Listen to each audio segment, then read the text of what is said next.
Right, we are live. Hey guys, how's it going? Welcome back to the Kiwi Lads channel. We are back for another match of the URC. The Sharks away from home taking on Edinburgh, which is a match that only took place a couple weeks ago. Now, the interesting thing about this contest is the Sharks have stacked their side for this match. They know how important these away wins are. Looking through at the table, they currently sit in fourth. Now, the crucialness of building up a gap between them and number 5 is absolutely huge, because if they can stay in that top 4, that will be a home final, or at least a home quarter final for the later stages of the URC. But there is a side in front of them in Edinburgh who are fighting to stay within that top 8, so they need a crucial win here.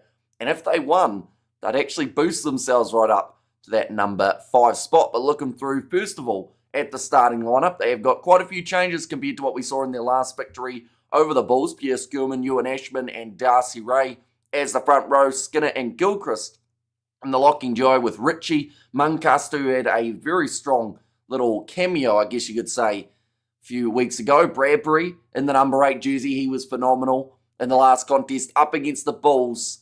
And hopefully we get to see that physicality at the forefront up against the Sharks here as well. Ali Price and Ross Thompson as the 19 combination. Lang and Curry in the midfield with Ross McCann. Had a bit of a shaky game, I will say, last week, so he will want to prove upon that. Patterson out on the other wing and Wes Hewson at number 15. Then looking through at the Sharks side, and when I said that they stacked it, they certainly did, and a massive return in that number 4 jersey. We have been waiting for this moment for quite some time. It's been rumoured that it's happening soon, but Eben Etzebeth back for the Sharks to be at number 4. Oxenshire, Bongi Umbanambi and Vincent Cox, so an old Springbok front row there. Emil van Heeren slots in at 4 alongside Etzebeth in the locking duo with Pepsi Buthelezi, Vincent Tichuka and Sir Khaleesi again will be in the number 8 jersey. Jaden and Jordan Hendrickse as the 19 combo with Andre Esterhuizen alongside Lucanio Arm, Makazole Mapimpi, Ethan Hooker and Apelele Fasi also back for the Sharks in this contest. Looking through at the chat, we have got their Sharks about to dominate the game. The thing is, on paper, it looks that way, but we've got to remember some of these guys for the Sharks have not been in action for a little while. And yes, they had the rest week last week due to not being in the Challenge Cup, but they will have to find their rhythm early, because this is an Edinburgh side who took it to the Bulls within the first kind of 10-15 minutes. They like to start matches quickly, so if the Sharks aren't ready for it, that's when they could leak a few points.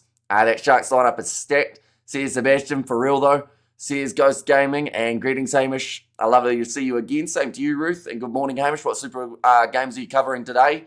I will be honest, I haven't actually completely decided. Minimum, we will be doing 2 out of the 4. Maximum will be 3, I believe. The one that I'm a little bit uncertain about is the early afternoon one between the Drua and the Waratahs.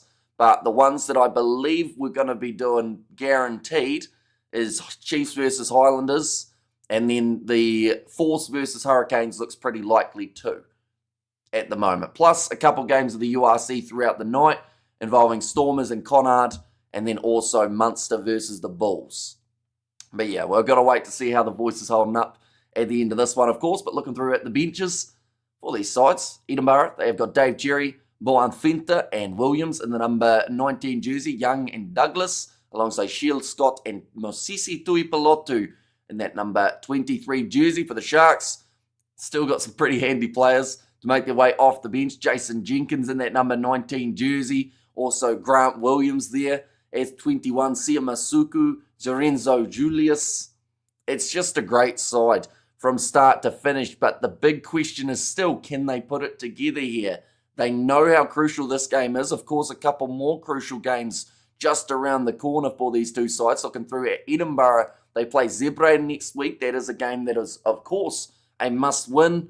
And then having 2 big wins over South African sides, which I did say that they played not too long ago. It was actually a bit prior to that they did end up playing, rather than in the last 16 of the competition. But yeah, it's going to be very interesting to see how they end up going here.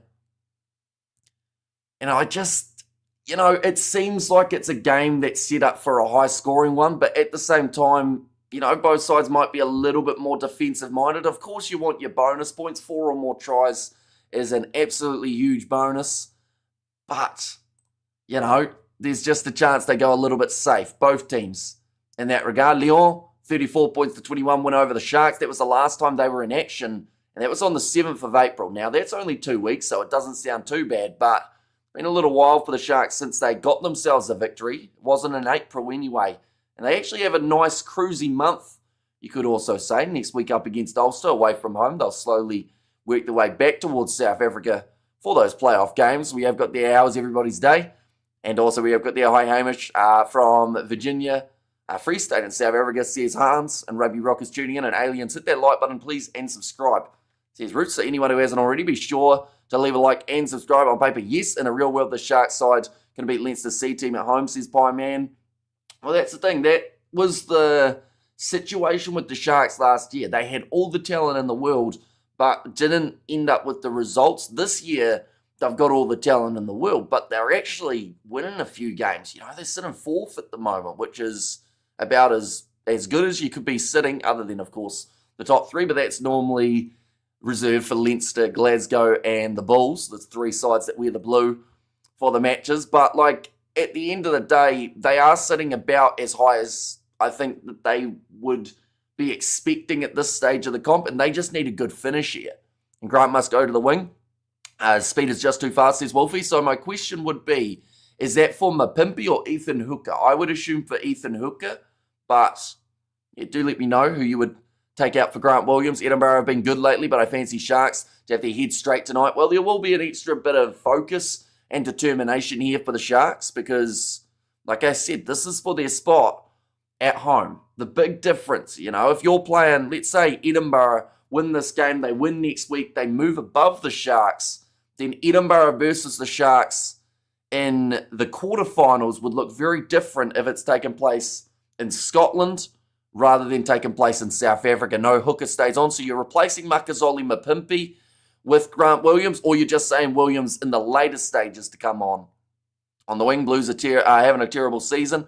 Makes Rico glad he's buggering off, says Sebastian. Honestly, I think the Blues might be glad a little bit too. Something's not working in that backline at the moment. They're another case of all the talent in the world, all the names that you could have, but results, they don't speak for themselves this year.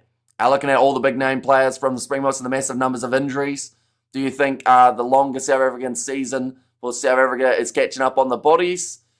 I don't know if it's just the South African sides, though. Because, you look at Super Rugby, for instance. I saw that most of the teams have an injury list of about 10. So I think it's just rugby in general at the moment. And playing week in, week out is incredibly taxing. The fact that they are also flying from hemisphere to hemisphere does not help the South African sides in terms of being able to recover in time. And Rico going to Leinster, for a 6-month deal, which is a bit of an interesting one. Granted, 60 minutes. Who's going to get him? No one can match his speed, says Wolfie. But the big thing will be to make sure for the Sharks side that they are in a position where they can win the game from that 60-minute mark. We actually saw them in that, I believe it was the Challenge Cup. How long ago was it? But their scrum. In fact, it was the URC that they were able to get themselves the big pushes late. I think that was up against Zebre, wasn't it? That they were 1-point contest in it. And good evening, brother. The police copters are flying above the house, now up around the stadium. Says Blession, it'll be interesting. Roof, Geordie and Ardegear loved here, but Rico is a spicy one. Yeah, it's that whole situation of Rico and Sexton, isn't it? That will bring a bit of interest. And I did see that Johnny Sexton recently was announced as one of the coaches for the British and Irish Lions tour, as well as Leinster. So, or was it Ireland? It might have been Ireland, in fact. So a big role for him to play in the near future, but they are just showing the teams running out onto the field. Eben Etzebeth back for the first time in what feels like forever. I hope he's 100% and isn't rushing back into it. The last thing that the Box would want is to have his absence in the July internationals. Ireland says Jimbo, and let's go Edinburgh, says Lewis Smith, but I don't think some can match Grant's speed even from the start, says Wolfie. He is a quick individual, there's no denying it, but they have to make sure that they give him the space to work with. We have seen some extremely quick players in the past, but if they don't get the ball it makes it tough. But of course, when Grant Williams is playing 9, he's got that opportunity of that pick and go. Edinburgh met with quite a warm reception here at home. The crowd loving what they've been able to do in the Challenge Cup, beating 2 South African sides in the round of 16 and quarterfinals to now book themselves a spot through to the semi. Just look to the fixtures. The Lions' last 4 games will be at home. How did that happen, says Spy Man? The easy answer is they had a pretty tough run early on in terms of having to play most of their games away. A lot of the other South African sides are finishing the comp away from home. And that's mainly because, like the Sharks, I saw something interesting, was it yesterday or the day before? I don't think that the Sharks, anyway, that we have covered on the channel, have had an away game for the URC since like February or maybe even before that. So it's been quite some time. In fact, it may have even been before that. McLean by Andre Esterhuizen for the Sharks, and this game now underway, the crucial one of the season. Of course, there will be more crucial ones when we get to playoff rugby, but for now, both sides want to confirm their spot there, and nothing is guaranteed. That one's going to be kicked into touch from Jaden Hendrickson, but do, of course, let me know your score predictions in the comments, ladies and gentlemen. We have got there listening to you from Clarence, says Michael, so welcome in once again. It happened the very start of the season, says Jimbo. And who do you think will win, says Lewis Smith? Well, that's the thing. Edinburgh, for me, have momentum heading into this game, but the Sharks on paper are absolutely phenomenal. Etzebeth back as well. They'll be so happy to have him. Same with Apalele Fasi. 34 or 35-25 for the Sharks. Says Wolfie Begon short side. Ali Price sells the dummy, goes around Oxenishare, but he is met by Jordan Hendrickson. That ball is popped out onto the side of the Sharks. Oxenishare kicks it downfield off his left boot. That is a pretty decent kick for the big man. Nicely claimed at the back, though, from Harry Patterson. Edinburgh a little bit nervous there, I think, with that early drop, and Edinburgh by 3. Says Sebastian. I feel Scots might have more power, or too much power, and good defence for the Sharkies, says Ruth. Now rolling this one back. Ellie Price told to use it again. Oh, partially charged down by the Sharks. Going down to Jordan Hendrickson, who does sit 40 metres out from his own line. Nice low tackle from Jamie Ritchie. He was a busy man last week up against the Bulls. In fact, a lot of these Edinburgh guys were, which is maybe a factor that does go into the Sharks' favour. We haven't mentioned it yet, but fatigue. You know, the Sharks played 2 weeks ago and had a rest week. In this game, Edinburgh have gone back-to-back up against tough South African opposition, and the early penalty goes the way of the Sharks in the breakdown as Andre Esterhuizen just locks himself over the ball, isolating Harry Patterson there. And now early chance for 3 if they want it, or they might even consider kicking for the corner. Of course, we mentioned about bonus points. And theoretically, the way that the table sits, if the Bulls were theoretically going to lose to Munster here, if the Sharks get themselves a bonus point win, you know, points differential looks very different, I will clarify, but, you know, there might be a bit of a chance for the Sharks to play a bit of catch-up. I can't believe why Crusaders beat the Blues, says Bradley there. Yeah, very close game between those two sides. Unfortunately for the Blues, they just weren't clinical enough in those important moments. You know, they had so many 5-metre lineouts, which I think only one of them led to points. So they'll be disappointed, but also still one of their better games this season that they've played. They dominated the Crusaders for 30 minutes throughout that second half, but just couldn't get the points on the board to show it. They turned down a lot of threes, which I think looking back at it now could have been the difference maker. Jordan Hendrickson now opting to take the 3 from about 45 metres out on the angle. Certainly has the distance, and he's got the accuracy too. So the early lead now for the Sharks. 3 points to 0 over Edinburgh. Who Crusaders Rock O'Connor hero? Yeah, I mean, James O'Connor was about as cool, calm and collected as you can be in a match-winning kick. He just didn't at all budge. Just went about his business, did what he needed to, kicked it over, said thanks very much. And both of his kicks went straight down the middle too. So I'm not sure what they're going to do in terms of O'Connor and Kamara when it comes to the playoff games. Looking at that table, the Scarlets could do with the Sharks winning here, says Fleshin. I mean, there's so many teams around that 8th spot at the moment. In fact, even the Lions, who are sitting about 14th at the moment, we will just show this again. Yeah, the Lions still have a good chance of making the top 6 if they beat Benetton in their game. Nice attack and run from Edinburgh again. So they move to about 40 metres out from the line. Ali Price getting to start this match as there was the injury last week. He didn't make his way off the bench, but Gilchrist now finds the offload to, Mosisi Tuipulotu, the late inclusion in the starting lineup they have just mentioned due to James Lang's absence, and another penalty won by the Sharks. They get over the ball and get themselves the penalty. Irish brother, can you name a better time when ladies are mental for eggs than Easter? Probably not, I guess. But, yeah, I mean, Easter eggs go down a treat. That is the interesting part of Easter, is how much they like to charge for their Easter eggs. Sadly, we have found that out recently. I got my mum and dad one, and compared to just a block of chocolate, it is incredible. Hendrickse is going to go for the kick inside of his own half here, ladies and gentlemen. About 55 metres out now. He's decided, I have plenty of distance on the last kick. We'll give it another go. In fact, that's closer to 60 on the angle here for Hendrickse. But he strikes it very well. Just doesn't have the accuracy. Goes away to the right-hand side. We have the Drags tomorrow. So we could get some points to gain on Edinburgh, says Fleshin. Yeah, it's definitely not out of the question for pretty much any of those sides round that 8 spot all the way down to 14 to have half a shot of making their way through. Like, as late in the competition as it feels like we are, there are still, I believe, like 3 or 4 games still remaining for the sides. We're currently in week 15, still 16, 17, and then the last round, everyone's playing again. So, yeah, 3 games, which theoretically is 15 points that you can game. A nice backline movement there from Edinburgh, going for the kick in behind. Ross Thompson looking for the 50-22, but Upper Fussy is back. He has had his kick charge down, but it does mean that the Sharks have got themselves... Wait, hang on. How is that? I think the touch judge was about to say that's an Edinburgh throw, but surely that hit the player, didn't it? It was I thought, a clear charge down.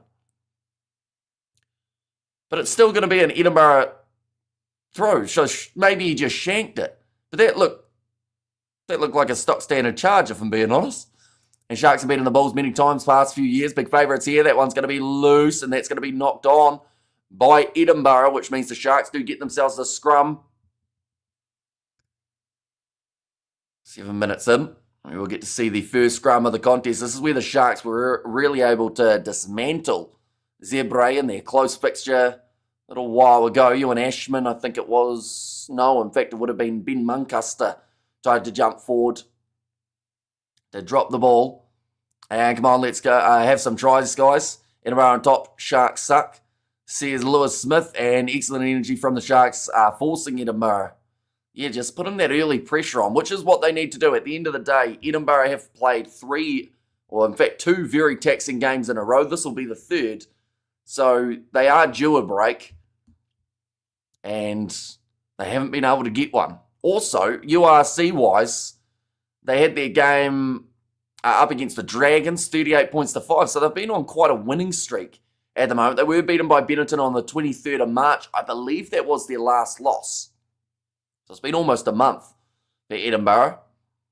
Now Hendrickse kicking it downfield after the free kick was received for the Sharks. Now running this one forward for Edinburgh will be, I believe that was Harry Patterson. So they actually made a late change at 15 too. It looks like Wes Husson is not out there on the field. They are in touch, but they will go back for the penalty. Keep up the team ribbon up again, Amish. I'm late in, says Eric, so we will go like this. And I will mention late change for Edinburgh involves, I believe it is Tuipulotu at number 12. Wes Husson doesn't look like he's at number 15, so I believe Harry Patterson has gone in there, which I'm not sure who they have got out on the wing now. Just from distance, that kick has missed touch, and that is a big mistake from Ross Thompson. It hasn't gone dead, though, which is one big bonus for Edinburgh, but Thompson needed that one to go out there. Rolling Maul has been strong for Edinburgh, but they have decided to take that one quickly for Upper Lelefasi. Nicely done, but then does drop the ball forward, and it means now that Edinburgh have got themselves the scrum feed. And then for the Sharks, stacked, I think is the best way of describing this lineup. They have got Springboks all over the place, including off the bench in this matchup. So, yeah, they're going to be a hard side to beat. in this contest, bringing the physicality early, although Edinburgh at the moment have had some very nice fast play throughout the first 9 or so minutes with some quick running from Patterson at the back. But yeah, going to be a very intriguing second half too. Welcome everyone, cheers for tuning in. And what games tomorrow? So we have got Super Rugby as well as the URC side of things. I am going to be doing Edinburgh, not Edinburgh. I'm going to be doing Connacht versus Stormers. And also the matchup between Bulls and Munster. I don't think I'll be doing Benetton Lions just because then it would be 5 matches back to back to back. So we might have a little break in there just to be able to catch our breath. Wes Wilson injured is back. Matt Curry on the wing. Jack Brown on the bench. Okay, so they got Curry out on the wing. And then, yeah, Tui Pelotu gets that start, which is quite nice to see. He's a dangerous player. He doesn't really get huge amount of game time at times for Edinburgh. What about accurate kicking? There's been some howlers by fly halves last weekend, Hamish, says Ruth. Yeah, unfortunately, the kicking accuracy actually around the world has been quite low as of late. Definitely Super Rugby-wise, we've seen some important kicks missed. For Edinburgh, they will know every kick is crucial. The Sharks have already missed one. Now out on the wing, trying to cut back inwards. That's a fantastic run from and gets them only 10 metres out from the try line now for Edinburgh. Had a lot of attacking chances early. This one might be their best so far. Broken tackle from, I believe it would have been Curry. Now back across to the right-hand side. Out to the left again. Pierre Schoolman tackled early. The crowd getting behind him. Price. Waiting for this one was Bradbury. He was jumping up and down, ready for that pass. He did manage to score himself a try last week up against the Bulls. Ali Price, nice pass on the outside to Mosisi Tuipulotu. So far, the defence of the Sharks is holding up. They haven't really leaked any easy meters. Now back across to the side. Ali Price goes to Pierre Schoolman.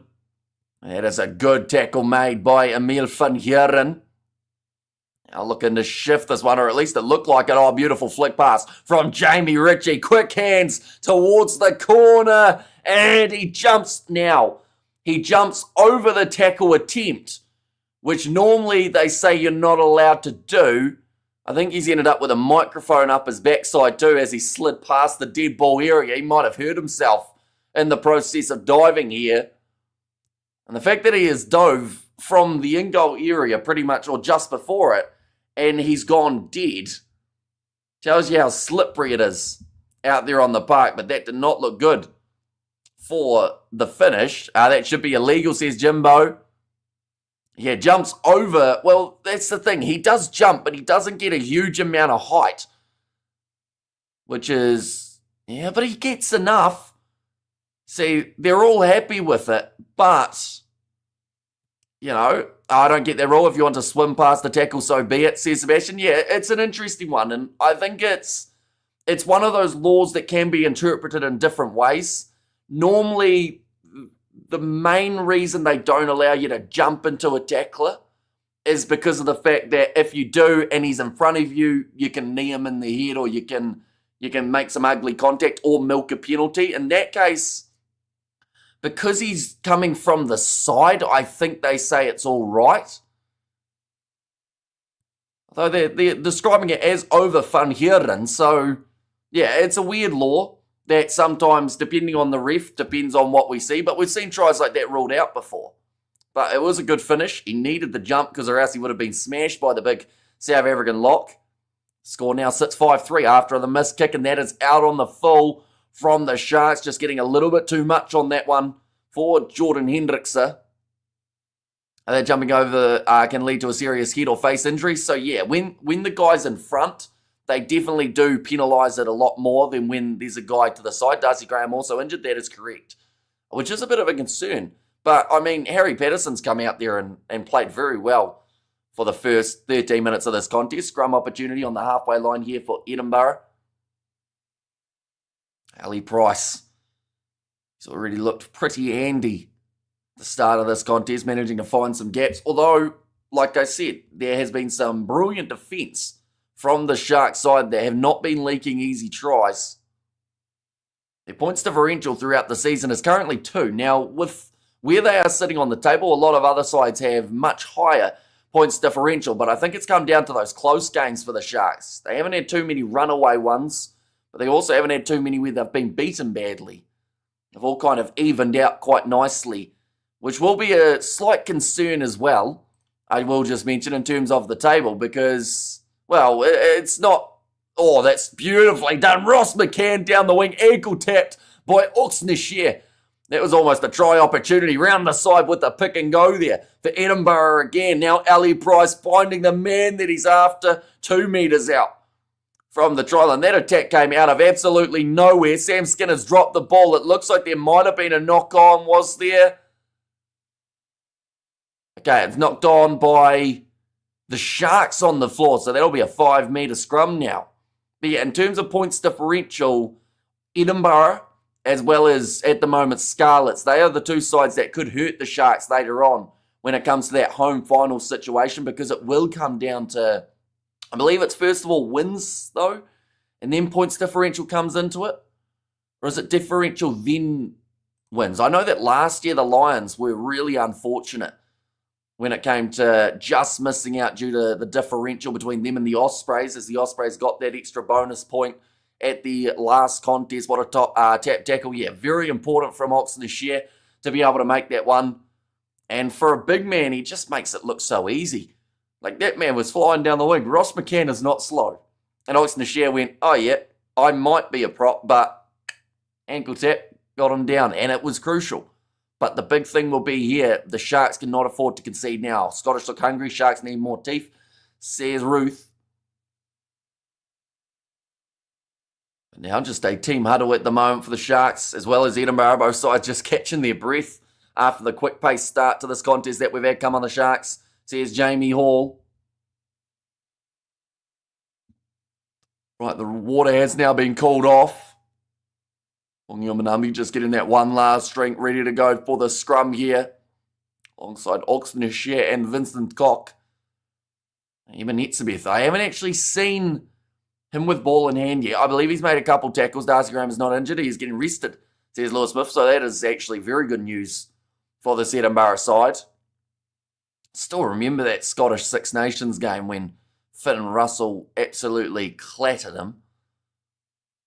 But a friendly fire in that one. This isn't going to be easy for the Sharks, says Ruth. Yeah, I think Edinburgh have already proven throughout this 15 minutes that they are looking a lot stronger than some people anticipated. Trying to build their way towards that top 8. Ali Price with a pick and go. He's run straight into Jordan Hendrickson. In fact, that time it was Jaden. Sharks 18 points to 5, says Joshua is the prediction. Depending on how this defence goes for the Sharks, you might have to switch the prediction a little bit, only 1 metre out from the line. Another Edinburgh advantage. Ali Price, short ball to Schoeman. Still playing the offside advantage, almost a handling error there, and now they will go back for the penalty. Now, this is an interesting one, because they could take the 3, but do they want to? They average about 9 or 8 pounds. Upload rice is $2.50, £3. Oh, they've taken the quick tap there, Edinburgh. That answers that question. Now around the side, Richie pops it up to Grant Gilchrist. There's a knock on there. So those 3 points that they turned down might be a massive error. And Sharks are definitely favourites, but Edinburgh can be dangerous. So here's Lewis Smith. That's going to be nicely taken by Harry Patterson. Now charging forward. Good low tackle made by Andre Estes and almost over the ball, but he was on the man initially.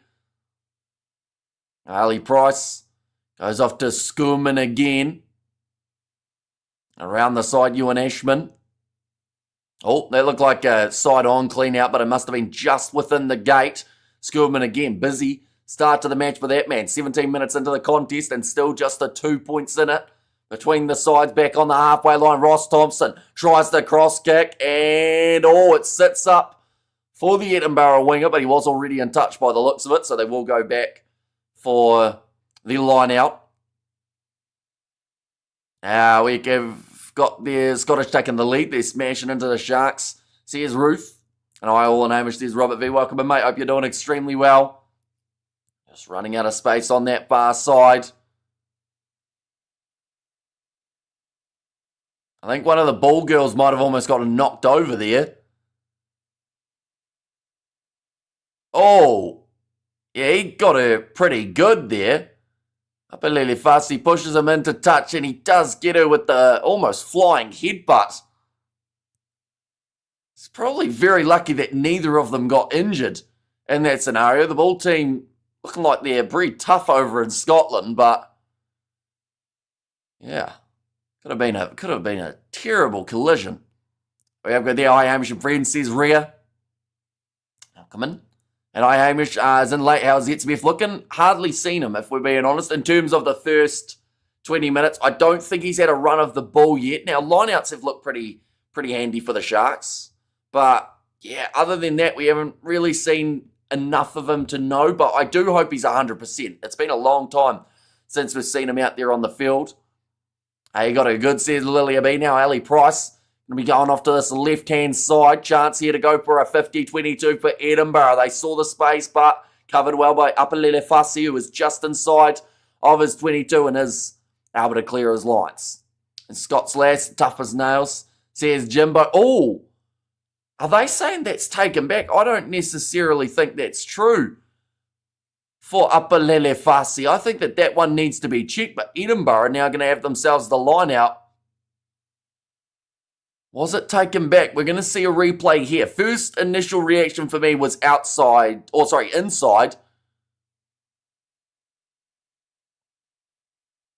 So they've said the toes hit the line.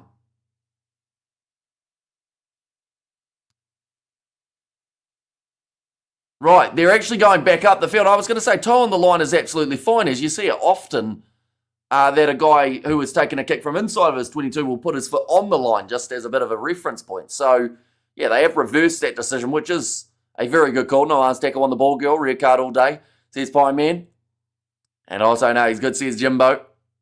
Now, Ewan Ashman will still have this line out throw, but it is a lot further up the field. Etzebeth contesting for that one, but claimed by Edinburgh. Now, up to the halfway line, Ross McCann looking to be very dangerous throughout the first quarter of this contest, which I can't believe we've already had quarter of the way through this match. 20 minutes flown by just like that. Ali Price going for the box kick now, just outside of 40 metres. Beautifully taken from Jamie Ritchie above his head. Big clean out on Pepsi Buthelezi. They might check that, and he is not happy about it too, which might make them even check it a little bit closer. Now, Andre Estes, and over the ball, gets another penalty. He is so hard to move when he gets into that breakdown. That will be frustrating for Edinburgh. Be fin to lose, says Ruth.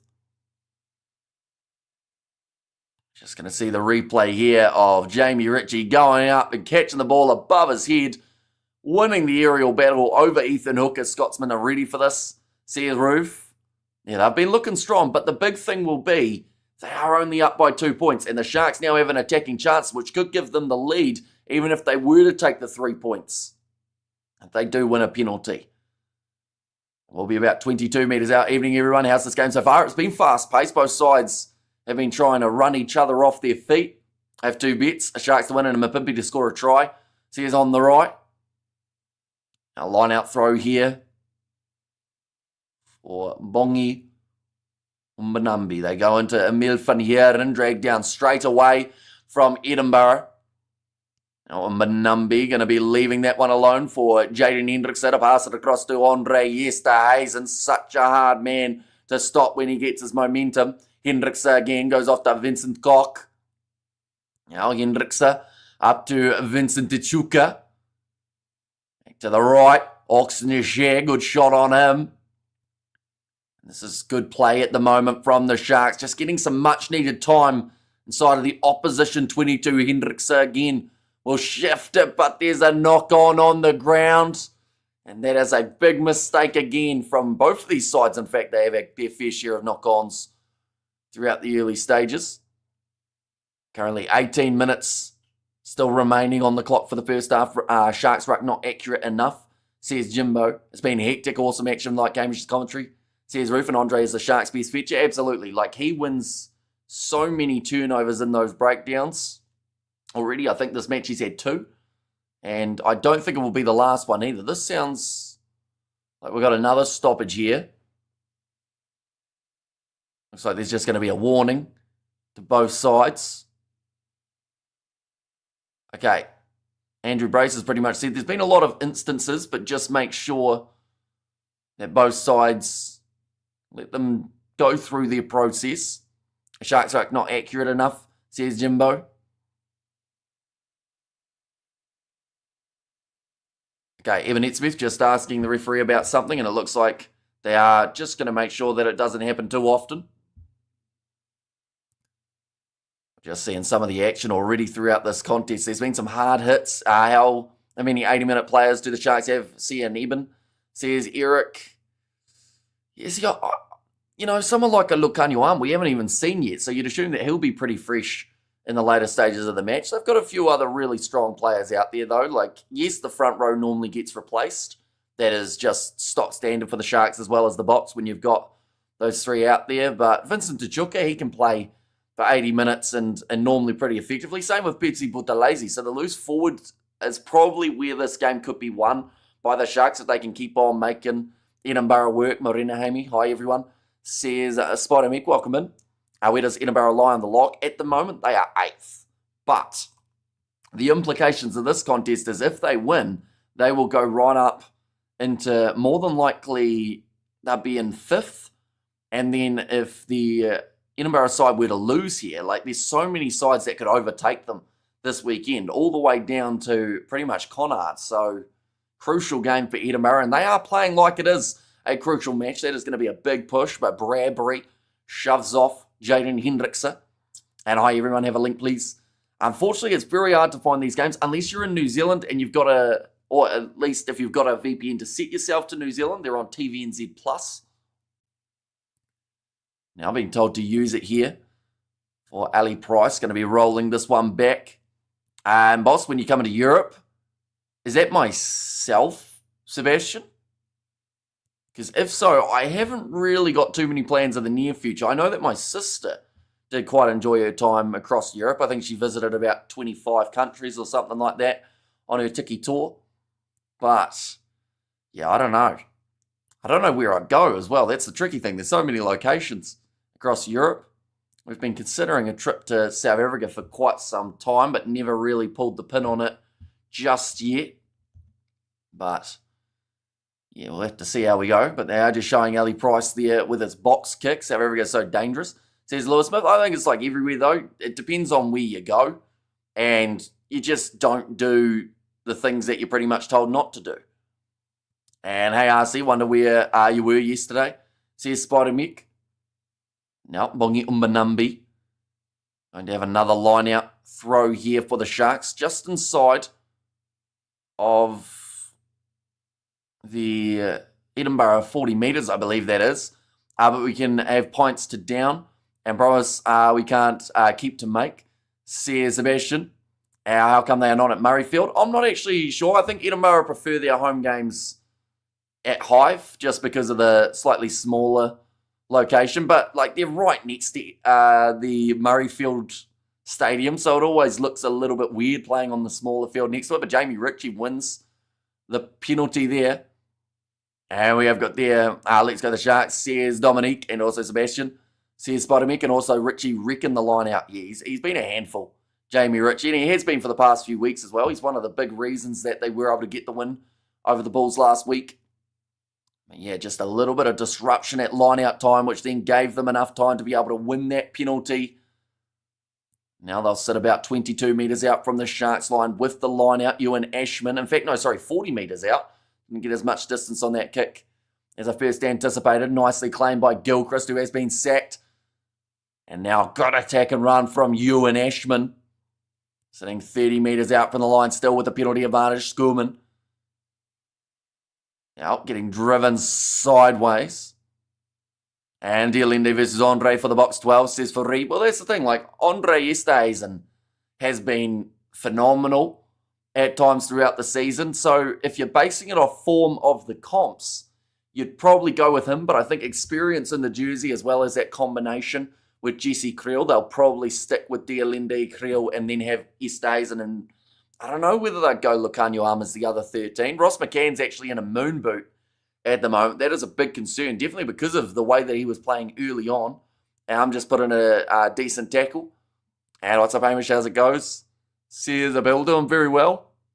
This game, extremely close. 26 minutes in, only 2 points separating these two teams just at this point. But I do still think that there is plenty more to go in terms of the lead changes. Trip to Blackpool to visit Sebastian will change you forever, Hamish, says Fleshin. And I'm with a rib cracker or cruncher, says Jimbo there. But Edinburgh now 22 metres out from the line. Good shot.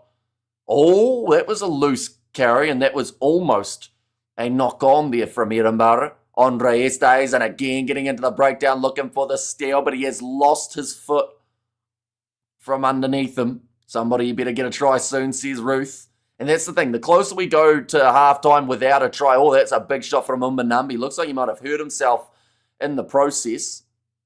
It's into Chuka, looking for the turnover. Off his feet, though. Referee watching those very closely. Hamish needs more likes in the chat. Says Kevin Laley. Anyone who hasn't already, be sure to hit that like and subscribe button. Passed out wide now from Edinburgh. Finding a bit of space, and this is going to be a great chance. Ball on the inside to Richie, who does manage to score it, and Edinburgh now get their second of the first half. Of course, minimum. These two sides want to receive that bonus point for 4 or more tries, and Edinburgh are a long way towards that now. And very good try, says on the right. Yeah, just opening up the space, passing it back on the inside. Just a bit of a gap in the Sharks' defence. We see it here.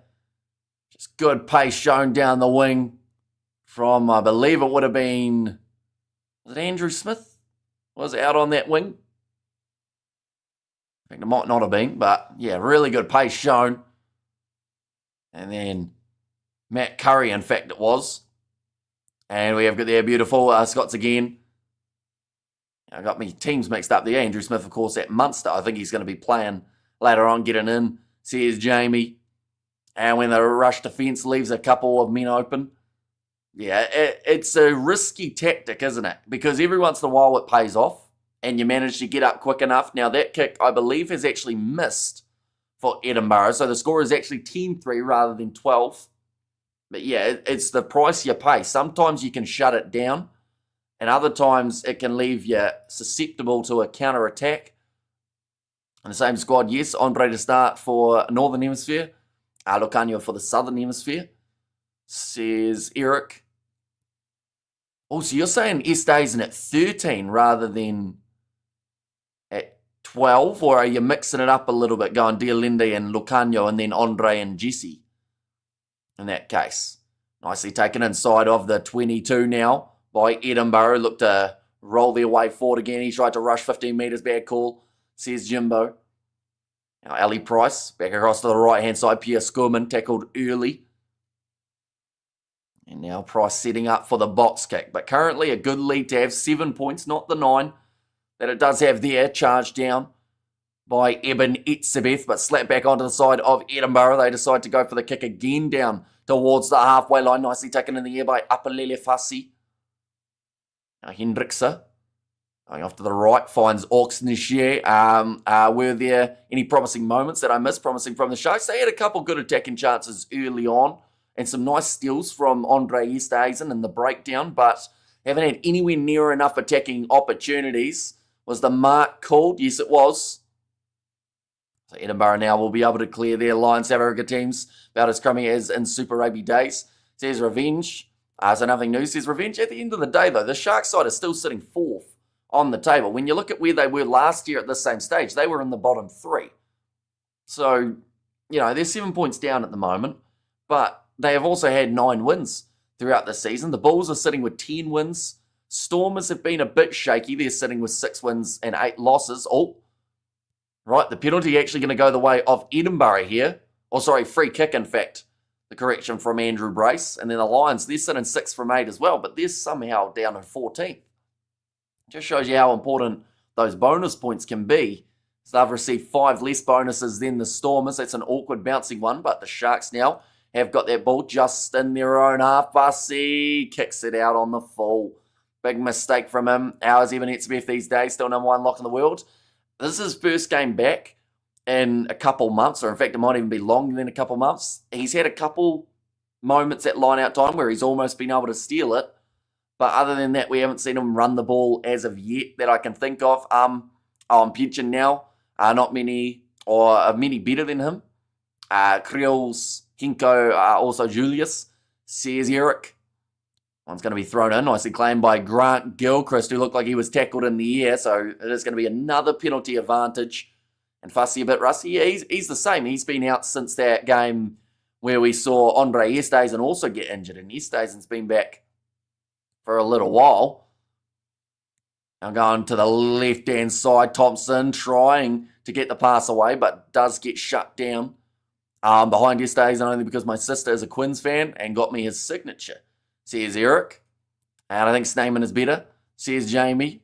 The Sharks good at away matches. They've had a mixed run, but honestly, they haven't had that many away games throughout the season. That's probably the better way of looking at it. Like this game up against Edinburgh, I'm just going to look through. When was the last time the Sharks actually had an away game that wasn't in South Africa, I will clarify. Their last away game, though, they were defeated 38 points to 14 up against the Lions. The game before that, they won away from home up against the Bulls. So last away game for the Sharks was the 26th of January. So it's almost been 3 months since they played away from home, and they beat Cardiff 42 points to 22. But yeah, it's been quite some time since they've had that away chance. Sharks actually were the best away Super Rugby team in South Africa in Super Rugby, says Revenge. And De Allende is still very good. Great backup for Damien De Allende, says Eric. Oh, that's going to be knocked on there by Edinburgh. Just a good chance at line-out time, only about 15 metres out, but it has dwindled out. It means that the Sharks will have themselves another scrum. Been close game. The early stages, well, we're almost into the middle stages, I guess you could say, of this contest. Neither side wanting to budge, and it was just that little knock on the ground, like I mentioned, from Ewan Ashman. Did start the wrong moment. And let's go, the boys. Charge that try line. I was at the Cardiff game, says Jamie. And from the sleepy South Island to the debauchery of Blackpool. And the Wolf Dog Women's Rugby still going in Cape Town. And the Sharks need some DNA, says Just Me. Well, they've got plenty of Springboks in their lineup, of course, from the selection that they have gone with. Now, Jaden Hendrickse puts the ball into the scrum. It's a big push, and I think Edinburgh tried to grab that one, or at least Ali Price did. The penalty will go against the Edinburgh pack.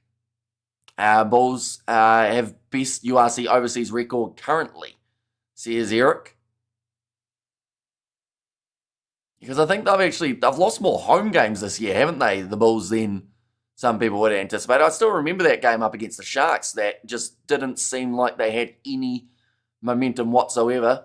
Better by the Sharks, their tight five should be killing Edinburgh, says Jimbo. I mean, we talk about the fact that the Springboks are all throughout the Sharks side, but of course Edinburgh, you look at their first five or so, or in fact you could even look but further than that, there's a lot of Scottish internationals across this Edinburgh side. Morgan Yumanumbi. Ready for this throw. Nicely taken by Vincent Tachuka. So we sit with only 5 minutes remaining. Love Brighton and Portsmouth, says Ruth. Now still moving. Umbanumbi goes across to Hendrickse. Andre Esterhuizen. Charging 40, just manages to get his knee down, so they do have to release him. For a bit of a counter-ruck there too was Edinburgh, Jordan Hendrickse, giving a bit of a miscommunication on the short side, and being Blackpool Ruth, says Sebastian. Being told to use it, Jaden Hendrickse this time will kick it high, too many mistakes by the Sharks. Yeah, there's been a fair share of handling errors from both of these sides, haven't there? But particularly the Sharks, when they get into a good attacking spot, just let that ball slip through their fingers. Nice run from Richie. Tackled by Jordan. Hendrickse that time. Taken back into their own half. Thompson looking for the kick. And it's nicely taken by Upper Lily Fussy inside of his 22. Doesn't call for the mark. Instead, goes for the kick downfield. And it is a very strong one. I think it's ended up hitting one of the ball people on the far side of the field. I think that Edinburgh wanted to possibly take that one quickly. Weren't quite able to. Ball's very bad at home this year, yes, says Eric. Yeah, really nice kick. And just an awkward bouncy ball, Ross Thompson. Not able to get it. I do agree that it is morally corrupted town. It's a different game when playing under Rassi. Doesn't seem like they have a game plan under Plumtree. Not a good display of our valued pearls, says just me. And in general, do you think New Zealand folk would rather Springboks win the next World Cup or a European team? Honestly, I couldn't tell you. It depends. Like, I feel like as much as people think that New Zealanders, South Africans, like, of course, some of the rivalry has got a bit far. But overall, I think people still like to see the Southern Hemisphere as a Southern Hemisphere side win.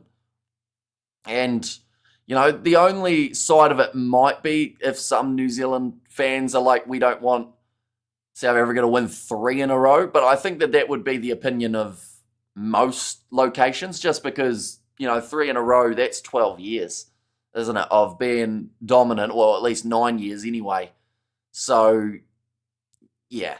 I feel like it's, I wouldn't say different for Kiwis other than other locations that are like, we want to see, you know, maybe a lower side find a way of winning it if the respective team weren't able to. Now, Mbongi Umbanambi, plus the world of rugby has gotten closer than it almost has ever been, which has been like great news for it. But unless we start seeing other teams winning those big comps, you know, there's also the new championship type thing that they're going. 3 in a row makes this Bok team the GOAT. See Jimbo. Now, Andre Esterhazy, a nice attack and run forward. We're having a pork roast tonight. Says Kevin. Well, hopefully you do enjoy it. That's going to be the penalty going against, I think it is Ewan Ashman, was it? No, in fact, it's going to be number 7, Ben Muncaster. Chance for a 3 here for the Sharks. They are down by 7, and they will, in fact, take that 3 points.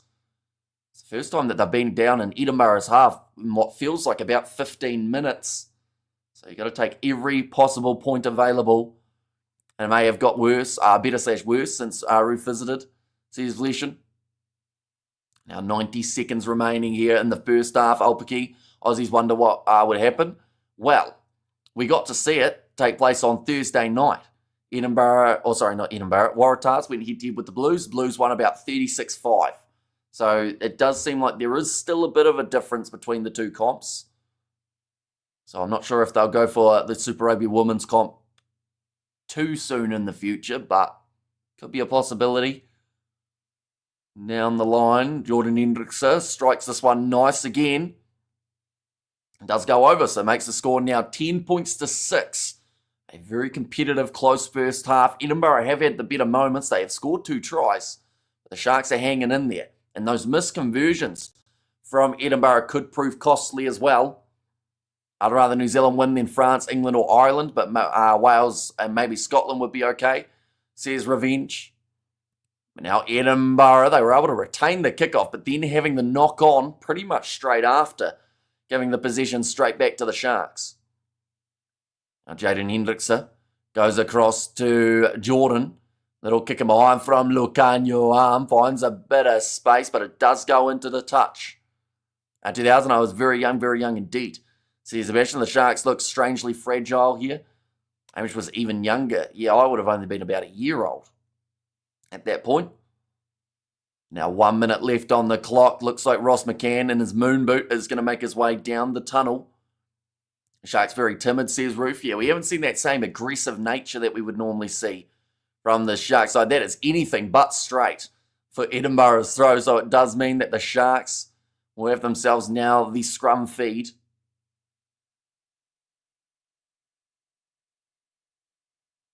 Like they're saying, Edinburgh just in. Yeah, it wasn't even close to straight from Ewan Ashman. If it goes further than the 15 and it is uncontested, it means that it does still have to go straight. Same with, I think, most. Well, in fact, all competitions at the moment. Lilia B wants to know your opinion on Plumtree, please. 1 moment. I missed that one, didn't I? What's your opinion on Plumtree? He's had some good coaching moments. He does get a lot of stick for the Shark side, but that is the problem when you are coaching a side predominantly as international players. Because, at the end of the day, if they're not performing, people look at what the international guys do and the combinations that are built there and blame it on yourself. There's going to be a free kick going the way of Edinburgh. Wasn't quite on the mark, but Ali Price. And let's go the boys. Scots to score again. And Sharks will be happy about the first half. Did not do much, but only 4 points behind. EB missed 2 tries and 4 points with conversions, says Eric. Final play of this first half. Looks like Edinburgh about 40 metres out from the line. Ali Price will go back across to this left-hand side. Mosisi Tuipalotu. Bit of a quiet half for him. Hasn't had anywhere near as many touches as I'm sure Edinburgh would have liked. Now, going back to the right-hand side. I didn't get any direct action in 1999. Well, luckily for me, neither did I. Revenge. Going off to the left-hand side. Grant Gilchrist. Sitting 48 metres out from the line. Now back inside of their own half. Good defence there from the Sharks. Then the knock-on comes. That'll be half-time. 10 points to 6 now after the early try from Edinburgh. And the fact that they've got the 2, I think the Sharks would well and truly take the scoreline going into the second half. They have had one good attacking chance where they did drop the ball. Other than that, Edinburgh have gone time and time again into the Sharks 22. But they just haven't quite got it. I had 3 kids, 2 degrees, 1 wife by 2000, says Jimbo. But yeah, it's going to be a close second half by the looks of it too. Quite a fatiguing speed throughout that one. Do you think the international players and the Sharks are more conscious of the national team than their club team? Some of them possibly are. At the end of the day, we've seen so many injuries throughout this URC comp. So as much as you want to go as all out hard as you can, you don't want to sit on the sidelines for 6 months. You want to be there for the July internationals. Playoff rugby, I think, is when their mindset will really kick in. Some of those bigger players. But, yeah, until then, they just have to try and get those couple crucial wins. We have got there, what do you think about the Bulls team this weekend? Says Ashwan. I haven't actually seen it yet, if I'm being completely honest. I'll have a look at it now. I would assume that it's back to relatively strong, seeing as they are playing Munster, and would not want to give that game away. And lucky you, Sebastian, says Jimbo. Yeah, in terms of that Bulls lineup, I've just got it here. They've got... It's looking pretty decent overall. Like, it's looking similar to the team that did play last week. Stravino Jacobs off the bench, I think, is a good call. That man has been out of form for the past couple months, unfortunately, but they keep on persisting with him, and it has been costing them a few games. Rua Nokia in the starting lineup alongside Cobus Visa. That looks pretty solid. I think it's a good Bull side in terms of what they can put together for an overseas team. But yeah, they're definitely going to want that win up against Munster just to help create a bit more of a gap between them and 4th place. So Edinburgh got 2 unconverted tries and Sharks 2 penalties. Correct, yes. I'm not sure what to think, really. Says Juan Pierre Bosch. And also Ashwin. Strong starting team. Bench on the weaker side. Won't win the game for them. But it is a close one last 10 minutes, says Eric. And the French team have the best club rugby in the world. The French have the best club rugby in the world. Would like to see them play Super Rugby teams like the Blues. On that note, why is Super Rugby not included in the Champions Cup? Says just me, because it's the European Champions Cup. Now, of course, you'd say, but South Africa are in it, but that is because they play in European competitions involving the URC. But, yeah, in terms of the chance of the Blues playing a French team, it could come in the near future because they have talked about a Club World Cup for a little while. I will say, currently, based off form, the Blues would get decimated because they are sitting 3rd bottom on the table at the moment for Super Rugby after winning last season, currently missing out on the playoffs if it does continue the way that they do. But yeah, it's something that they've rumoured for a long time, the Club World Cup side of things.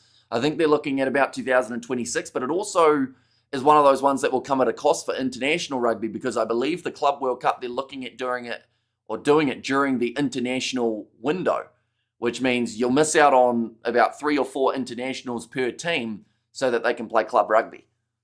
I was very busy in the 90s, says Jimbo. Currently the Bagpipes are playing. Strong start for, honestly, like couple years along the way. Both teams will be slightly disappointed that they didn't get more points. I think that the Edinburgh side, though, would take being down by 4 at this stage of the match. yeah, second half will not be a mile away. What we will do is we will get the statistics from that first half. I'm over the legal age, legally blonde, and got mileage on the clock, made 50. Says Roof there. Yeah, in terms of that first half, I think possession would be in favour of Edinburgh. I wouldn't be surprised if that is the case. Yeah, 70% for Edinburgh at half-time. Defenders beating 21-6. Clean break 6-0. They have just scored the 2 tries. Territory 79%. And the Sharks have had to make 92 tackles compared to the 27 with a tackle success of 79. Even won't go the 80, so 20 minutes after the break, crucial for the Sharks to get ahead. Today I'm going to visit Gwen with some flowers, and after that, take MJ to a restaurant, says Spider Mick. Like taking Michael Jackson to a restaurant, that might be a bit of a morbid sight, wouldn't it? And Sharks haven't gotten the ball wide once. Yeah, unfortunately, like they've got Ethan Hooker, they've got Makazole Mapimpi out on the wing, but you wouldn't know it. Like Mapimpi, I don't think I saw him or at least mentioned him throughout that half. Ethan Hooker, there was one where he went up for the ball, but Jamie Ritchie won the aerial battle. That was about all I can remember of his first half. We've seen some great work, though, from Andre Esterhuizen, getting into the breakdown. Also managed to beat 2 defenders in that first half. We also saw Jamie Ritchie have the most clean breaks out of any player with 2. Harry Patterson having the most running metres with 46. Most for the Sharks was only 16. Pepsi Buthelezi having a busy first half, making 12 tackles. And we have there Sharks tackled so much. Can that indicate early replacements? I don't think they'll be too keen on making those early switches. Mary Jane Hamish says Spider Meat. Well, that's probably better than Michael Jackson, I would think, in terms of a restaurant outing. Hamish, what was your first console? Ooh. I mean, we had, like, the first one that I bought/got was probably Xbox 360. But, like, before then, I did at one stage have a Nintendo DSi. If you guys remember those. And then the other side of things was, like, we had a Sega, but, like, that was, like, not mine per se. But I did play it. Yeah, Hamish, I found myself an Indian doctor lady for myself. Says Sebastian, so that sounds very promising. Sebastian, I assume she is in England and not India in that case. What was the initial feeling for New Zealand and Australia when Fiji and Pacific Islands joined Super Rugby? And also, where are Argentinian clubs playing now? So the Argentine sides are playing in Super Rugby Americas. In terms of, like, I was really excited because I felt like the Fijian draw were one of those sides that were going to be able to add a lot to the competition in terms of passion and also growing Fijian rugby. Same with Moana Pacifica for the Pacific Islands. Like, I don't think it's a bad decision that they're in the comp at the moment. And I do hope that they do continue to extend their time because we've already seen some massive wins for Moana Pacifica throughout the season. The Fijian draw, their away record is really a concern. But I still wouldn't take them out of the competition. And we have got there a 360. I do feel old. She better have. My lifestyle suggests I'll need a doctor's watch at all times, says Sebastian. And also, does she have a stethoscope? Says Ruth there too. Yeah, in terms of the second half, I would say for the Sharks to have any sort of chance, they have to make sure that they score early, even if it's just the 3-pointer, just to get them that little bit closer and close that deficit down. If there, come on, hit that like button, people, please. Says Ruth there. Yeah, anyone who is new, be sure to leave a like and subscribe. We are going to be back, of course, for the second half, but also back for more of the URC later on in the weekend. The Stormers game taking place at 2 a.m. New Zealand time. Also after that, there will be Munster versus the Bulls. We'll be covering that one on the channel as well. But, yeah, second half's hard to predict here because Edinburgh, like I said, they had all of the stats in their favour. My first one was the old big fat Game Boy. Says Richard. There's been some good consoles. Used to be, like, I guess a lot less games to pick from. But, like, I used to see the price of games, and they were like $80 or something back on the Sega, which is crazy to think now when you can get, like, the AAA or whatever they call them, fancy games for $30 on special. And my first one, oh no, I read that one, didn't I? And also, come on, hit that lights button, says Ruth. Yeah, second half, we will show the benches while we are at it. That's what we were going to do. There we go. Dave Cherry, Fenter, and also Williams as the front rowers. In terms of what else they've got to offer, they have got Young, Douglas, Shield, Scott, and Mosisi Tuipulotu did start this game rather than making his way off the bench for the Sharks. They've got Fezambata, Ntutuku Machunu, and Hanbro Jakobs. So you would say there's a bit of a downgrade compared to the Springboks starting pack, but sometimes those guys are actually the ones who are winning the scrums, getting those penalties late in a contest. Jason Jenkins alongside Fenter in the number 20 jersey. And then Grant Williams, Sia Masuku, and Lorenzo Julius.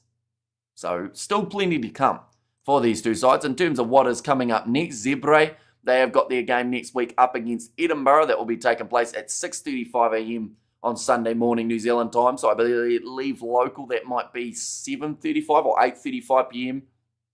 for that contest. And then alongside that, the Sharks, they have got their game up against Ulster next week. So that won't be too easy. Ulster have actually been in some pretty decent form at times over the last month or so. They've had some competitive games in other competitions. But yeah, we'll have to see how they go in that one up against the Sharks. Now that game is actually, as you can see, taking place at the exact same time as the other contest. So if we were to cover just one of those games, it would be this Ulster versus Sharks one out of the two, with updates of that Edinburgh Zebre game thrown in there as well. We have got in the chat, I was going to be a doctor, but I didn't have, I didn't think I would have the patience, says Bruce there. And mine was Game Gear, says Revenge. And Flair was just amazing, and Ulster scoring, but leaking too many, says Jimbo. And yeah, I think that their points differential probably shows that a little bit. Benetton are a bit the same with their minus 62 at the moment, which is something that could cost them. Like, looking how close this table is, the fact that 14th all the way up to, let's say, 6th place is only separated by 7 points. Do you mostly have sports games? I've got a few sports games, but like in terms of playing wise, other than Rugby 25 at the moment, which I have been playing for the channel, I haven't really played a lot of sports games in the last probably few months. Lately, I've been playing more like survival games, I guess. But, oh, both sides making their way out of the tunnel. That seems like a fast half-time break.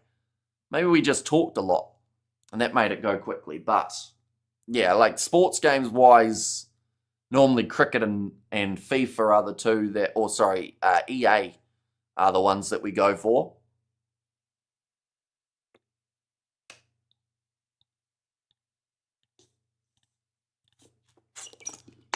Looks like Grant Williams just having a bit of a chat there with Ntutuku Machunu. Played all the EA sports games in the 90s. Says Jimbo. There we go. It's a Beth.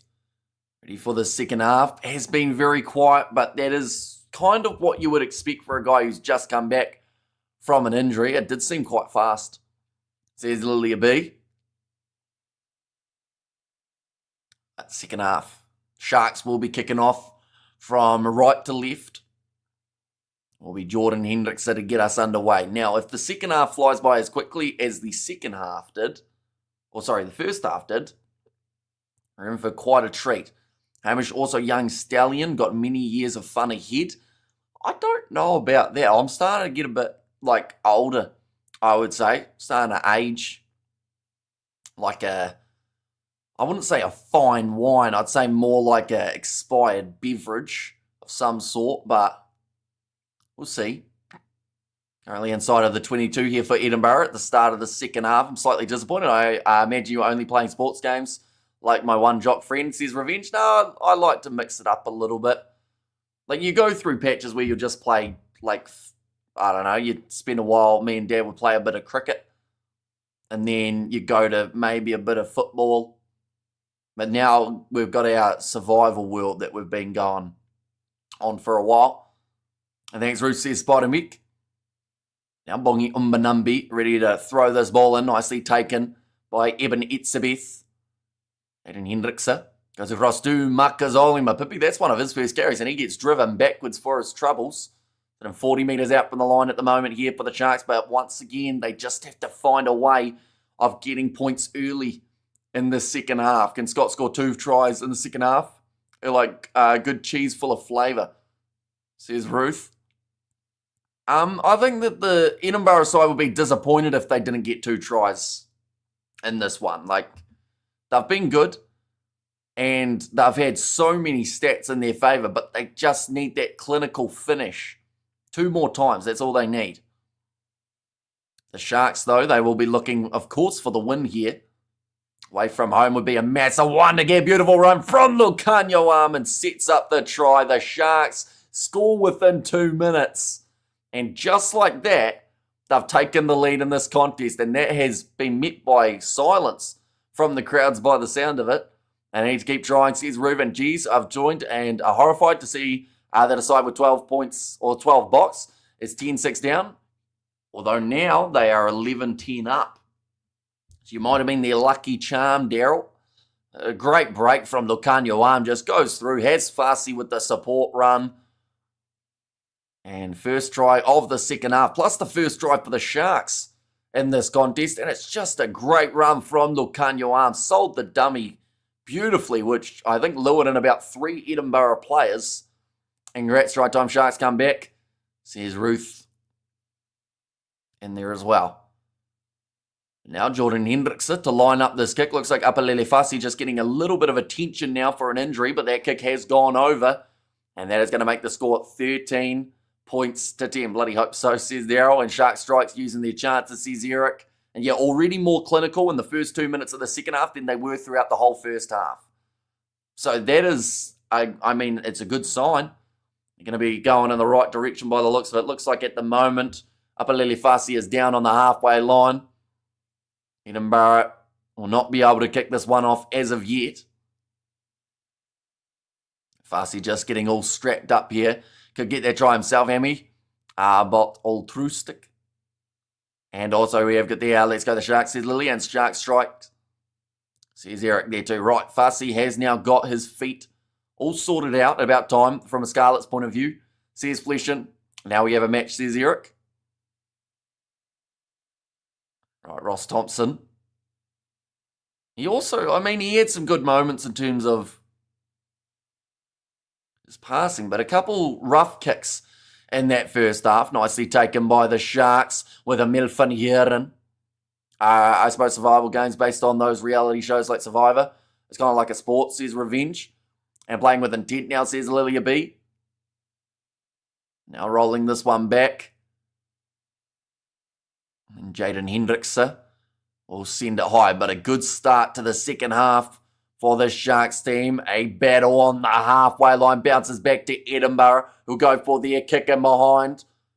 Going to curl it towards the sideline, and it is doing just that all up. Lily Fassi just keeps the ball alive, gets it on the inside to Eben Etzebeth. The crowd are booing, but it was clearly still in the field of play, although he was very close. Now the game's on, turned around. Says Rev, yeah, the fact that they were down by 4 and now ahead by 3, all happening in a matter of moments. You know, the Sharks are well and truly in this contest. They're actually, you know, some would even say they're in the box seat now because of that lead. And I have some arrested development left in me, says Revenge, and even driving with 3 players hanging out off him. But yeah, Fassi does extremely well to be able to clear that ball, and then Etzebeth, yeah, this is probably his first run that we've seen of the day. Didn't look too bad at all. Now there's a knock-on advantage against the Sharks. Pierre Schoolman, tackled by Oxnashe. Price goes back across to Richie. That is now advantage over. And if you are Edinburgh, you need another 2 tries. I wasn't panicked when the Sharks down by 4.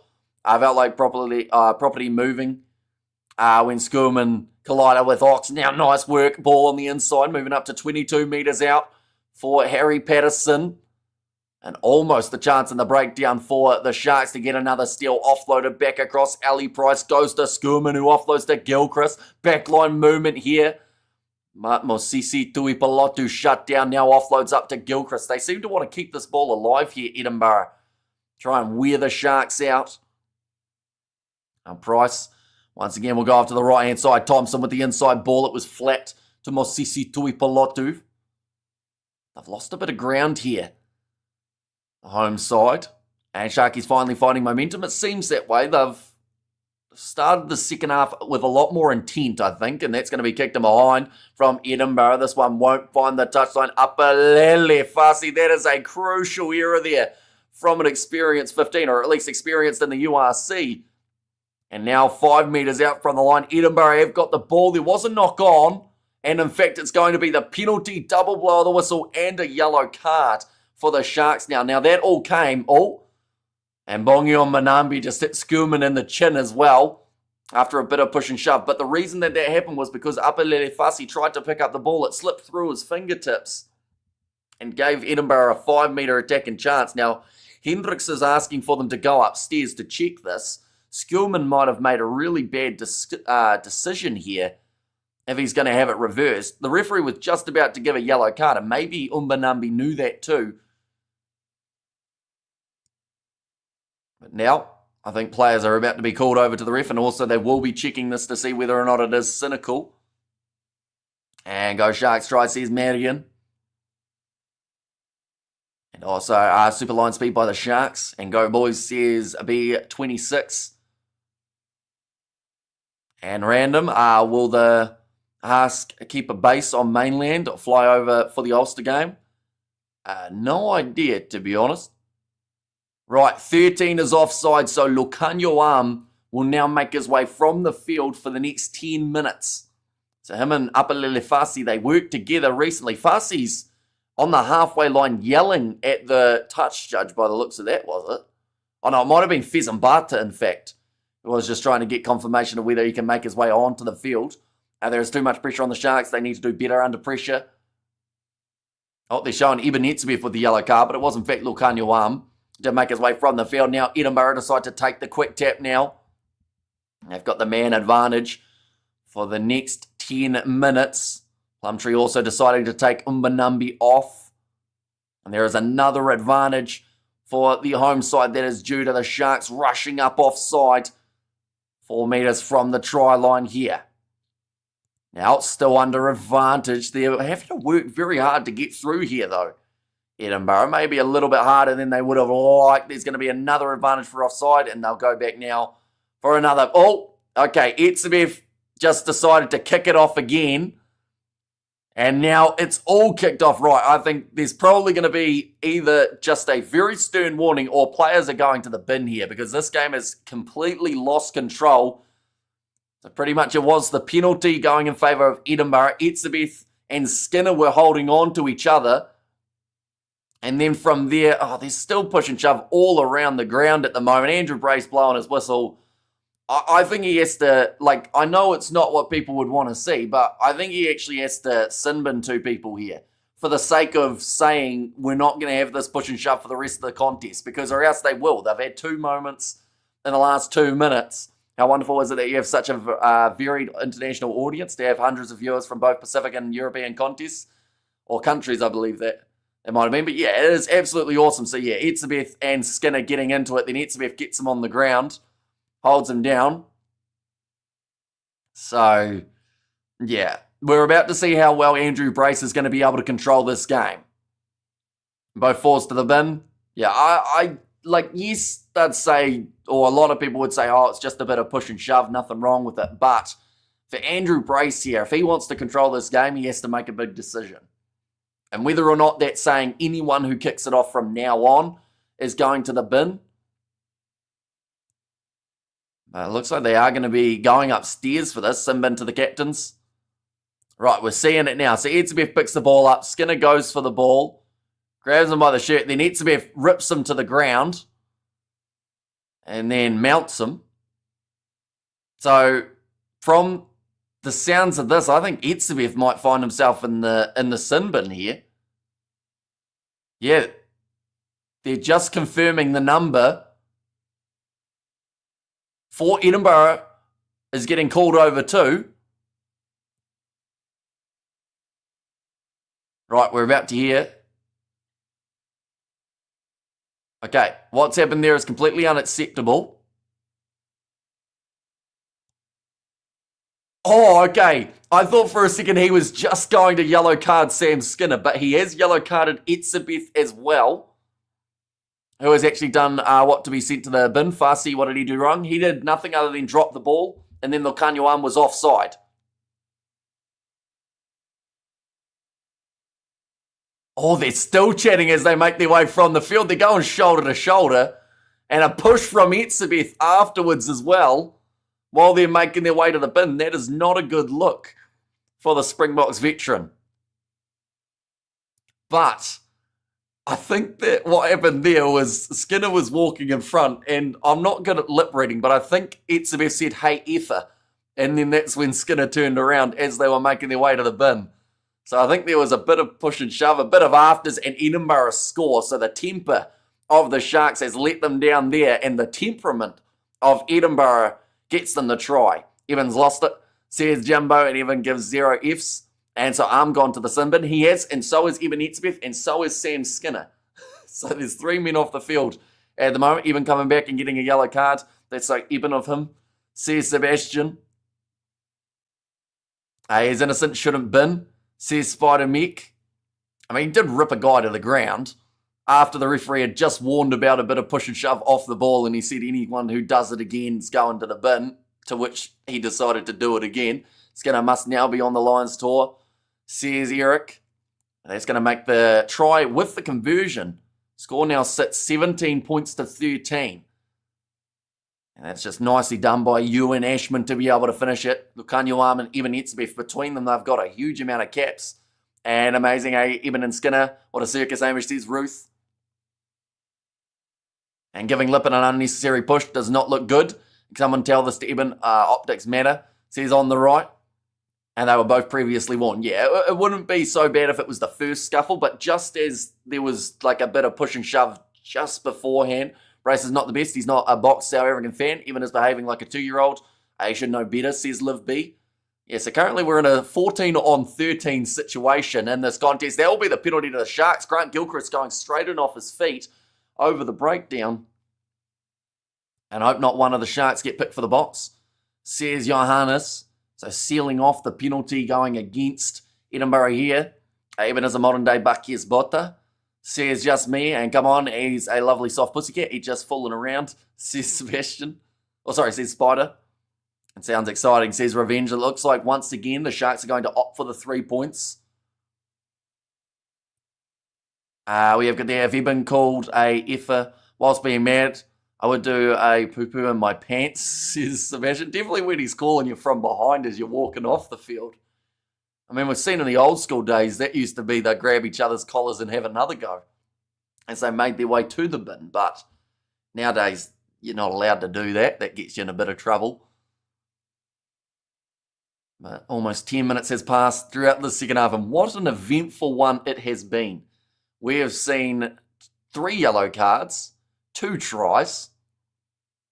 Even as nothing like Bucky's with Thug, says Viv B. Wi-Fi cut out for a bit. What was the result of the ill discipline? So we're seeing 2 yellow cards. One of those was for offside, and the other was for a bit of a push and a shove off the ball between Etzebeth and Skinner. And that kick is actually missed from Jordan Hendricks. So I thought that was a given, sitting about maybe 17 metres out from the line, but now the pressure starting to get to the Sharks perhaps a little bit more. It's going to be tough, but not aggressive in worse way. Referee on his toes, says Ruth. But now, it was a forward pass from the Sharks round the halfway line from, I think it was Grant Williams to Vincent Tashuka. It's just going from bad to worse for the Sharks. This has been a bit of a capitulation in just the last few moments. I need Sia to bring the calm, says Jimbo. In this case, unfortunately for him, just seeing that forward pass, it was flat. We've seen forwarder not given. For all the so-called talent the Sharks have, they are not a good team. More of a team of angry individuals, says Barry Power, and Sharks don't deserve to win if they show poor discipline, says Viv B. Right, Andrew Brace just confirming that they can continue as there is a player with a bit of an injury here. It looks like it might be Ben Mancuster. And due into chaos, says Ruth. And where is Sia, by the way? He's been pretty quiet throughout this contest, unfortunately, for the Sharks. Get that one early turnover And then other than that, not a huge amount of attacking moments, in fact, for the Sharks in general here. It turned into chaos, says Ruth. And we have got the Asia Quiet going about his job nicely, says Sean. And also, exactly my thoughts, says Eric. Looks like there is going to be a change here for Ben Muncusti. Will make his way from the field. But now scrum feed. And a team of angry individuals. I like it, and Sia knows better than to try and calm Eben down. Yeah, I feel like he probably knows that once Eben's raged, he's just going to be raged for a while. And the thing is, he'll be stewing in the yellow card sin bin. He'll be sitting there going, oh, if that guy gets to go back out on the field, I'm going to get him. Is Khaleesi playing? Avi is non-existing, says Johan. So, yeah, he is out there on the field still. But, yeah, quiet second half. In fact, I don't think there's been too many players throughout the second half for the Sharks who have had massively impactful. First 11 minutes, we saw that good run from Lucanio Arm. Offloaded it to Upper Lelefasi. Other than that, though, we've seen more push and shove than we've seen actually attacking moments for these two sides. Yes, Eben is a softie compared to Mr. Borta. And the Sharks are a weird team. All those box in the team and just can't perform. But when they put on green, it's different, says Hensel. And tight ankle gone, says Jimbo. And the Scots will take the pain together. Big 10 minutes now, says Eric. Yeah, 13 on 14 for the next about 7 or so minutes is going to be a crucial time for Edinburgh. If they can get themselves another try, they will, of course, have at least a bonus point from this match. Now, big scrum. That looks like it could almost be Sharks' ball there. No, both front rows have stood up. In fact, the whole forward pack stood up, so they will have a reset of their one. Sharks to win, says Robert. And just a push and shove, come on, says Spider Meek. And also, that's called Road Rage, Hamish. Grass Rage, Rugby Rage, says Ruth. The bot players just go through the motions at club level and only turn up at international level, says Barry. Well, that's the thing. This game in particular, the Sharks still have a very good chance of winning it. As Machuna come on, good carrier and good hands. I believe, by the looks of it, Oxnechet is still on the field. They haven't decided to make that change just yet. They've made one change in the front row. That was Fezambata. Made his way on for Bungi Umbanambi. Now on the halfway line, the scrum looking a lot more solid. And once again, Edinburgh are struggling to get that ball out the back. Maybe just waiting to see if they were going to get an advantage. But that is not what they got. Mosisi Tuipalotu goes across to Schoolman now. And no grass in Edinburgh. They play on plastic. See Jimbo. And yeah, the British Lions had a bunch of forwards from a bad Welsh club. Says Revenge, nicely taken by Jordan Hendrickson under the high ball. The Sharks, if they want the bonus point here, they would still need another 3 tries. A nice run from Oxnechet, making a couple extra metres. Grant Williams, he made his way onto the field relatively early for Jaden Hendrickson. Does go with the kick up high, down towards the halfway line, knocked on by Ali Price, and that is accidental offside.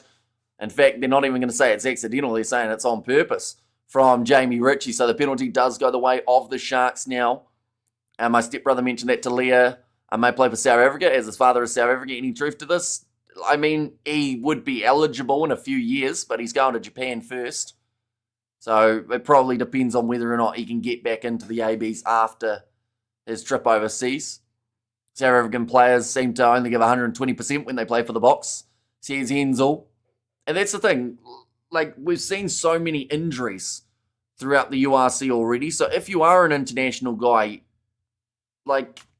it's a tricky one because, of course, you don't want to play badly for your club. But at the same time, if you were told you can go at 80% with, let's say, a 20% chance of a risk or 100% at a risk of about 60% per game, when you knew you were going to be certain for international selection, what would you do? I know that a lot of the guys would probably still try and go hard out, but there are some players who would say, look, we've got our international matches round the corner. We have to be a bit strategic and not go too hard in these games. It is impossible to give more than 100%, says Duncan. Riddle me this. What loses stuff and calls you an effer. I assume you're talking about Etzebeth there from just before. Now 15 metres out from the line here. The Sharks on attack. Grant Williams just delay the pass. Goes to Andre Esterhuizen. They have got themselves, by the sounds of it, a new advantage here for the Sharks. Now, they did miss their last 3-point attempt. Now, nice run from Grant Williams. Gets within 5 metres there for Jordan Hendrickse. Looks like Edinburgh have got themselves the turnover in the breakdown, but they will go back for the initial penalty. And we have got there Lorenzo, the boogeyman, to be the difference. I pin this, says Sean. Right, okay. So saying that Lorenzo Julius will be the difference in this contest. I think the two comments you made so far is Lorenzo Julius will be the difference, and also you said F you to me. So you've got quite a dynamic between the two. Whoever they're curious about Northern Hemisphere 5G playing surface, several reports say it's a nightmare for injuries, especially ACLs. Southern Hemisphere are at a disadvantage. Shouldn't every ground have the same surface, says Liv B.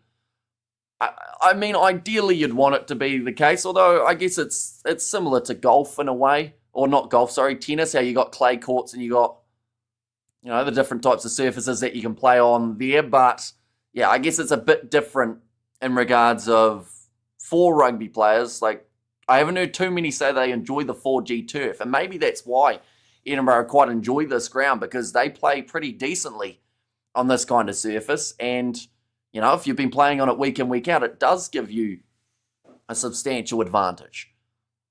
Now going to be thrown in, nicely taken by the Sharks, sitting about 10 metres out from the line, looking for the rolling maul, still with 13 on the field. And Sharks fullback tweaked his ankle, scoring first try, studs caught, says Jimbo. Right, it has gone to ground. The Sharks are the team responsible, says Andrew Brace, but the ball has come out the back, 5 metres from the line now. The Sharks with possession. It is Emil van Heerden. Only 23 minutes remaining. Another penalty going against Edinburgh. This must be getting close to another penalty. And come on the Sharkies. And also, don't believe, or don't listen to Seb. He goes to confession regularly, says Fleshen. And also, Grant Williams on. Yeah, he is indeed. He came on early on in the second half. Happy WrestleMania weekend, everyone. Says Kiwi Rob. Looks like another change is about to be made. Lukani Wam comes back on after his yellow card. I'll bring the Sharks back to 14 on 14, which does mean we're only about a minute or two away from seeing Eben Etzebeth and Sam Skinner both make their way back on. It looks like someone else who is coming back onto the field is Ben Muncaster. He has passed his HIA. Grass pitches in a place where it never stops raining is never good for rugby, says Barry. Yeah, it's a terrible job for a groundsman, isn't it?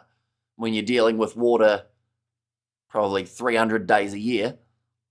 Looks like Jason Jenkins not too far to make his way on. In fact, Eben Etzebeth will make his way on to the field now. Met by a bit of a mixed reception there. Same with Sam Skinner as he makes his way out. That's how African players save their energy for later when they are not lazy. Says Revenge.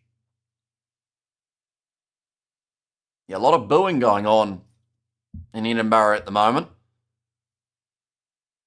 It looks like Pierre Skulman will come off, and that is for Fenta in that number 17 jersey. It will still be the line out, 5 metres out from the line here for the Sharks. Van Heerden, he has made his way off. That brings Jason Jenkins on. Same with Hanro Jacobs. He is on for Vincent Koch. And Untatuku Machunu on the field for Oxnechet as well. But now 5 metres out. That's a good transition from Jenkins to the back of the maul, although now it's being defended very well by Edinburgh, who managed to close it off, and that ball, it does bounce out the side for Untatuku Machunu, but picked up by Edinburgh, who pass it on the outside. Space to work with, but they go for the kick in behind, and it's out on the full. That was an absolutely awful kick from Edinburgh's number 23. And the chance was on. All he needed was even that ball to stay in the field of play.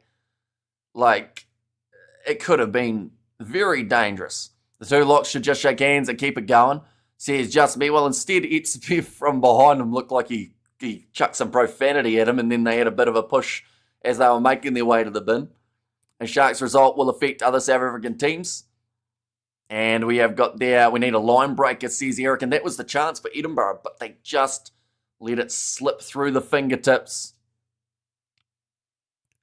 But now, line out chance here for Fezembata. Sitting about 35 metres out from the line, nicely taken by Eben Etzebeth. Off to the left-hand side, Andre stays and throws himself at Ross Thompson, who I don't know whether or not he ever really got back on side. Luckily wasn't involved in that next play. Looks like a rolling maul. Nope, they've called it as a tackle. And also, Scots to score. What a howler, Miska Cambridge says, Roof, yeah, it could have been a perfect chance for Edinburgh. And instead now they've given away a penalty just out from their 22. Double blow the whistle. And this is looking like it's going to be the final warning now for Edinburgh. Can't believe Lions is our worst team. I thought they were stronger, says Xander. But the thing is, if they win their game up against Benetton, I believe they will go almost above the Stormers, depending on how much they win it by. Sharks will push this one through, says Neville. Yeah, it is an absolutely crucial contest. Edinburgh, they're sitting in the 8th place position.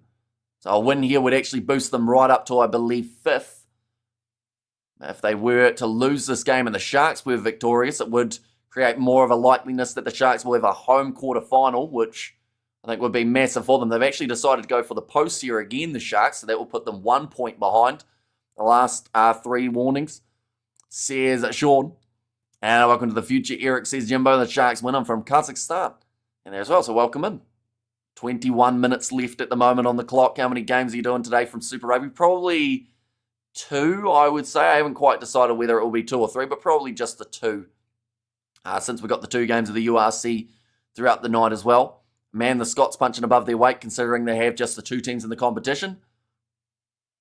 And we have got there, if this ref was there last week, Bulls would have won easily, says Eric. And now it looks like Apelele Fasi, yeah, his Achilles/ankle does not look too flash, and that's a concern, seeing as he's just come back from an injury.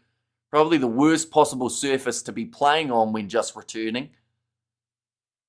And now Jordan Hendricks, he did miss his last kick from about 17 metres straight out in front.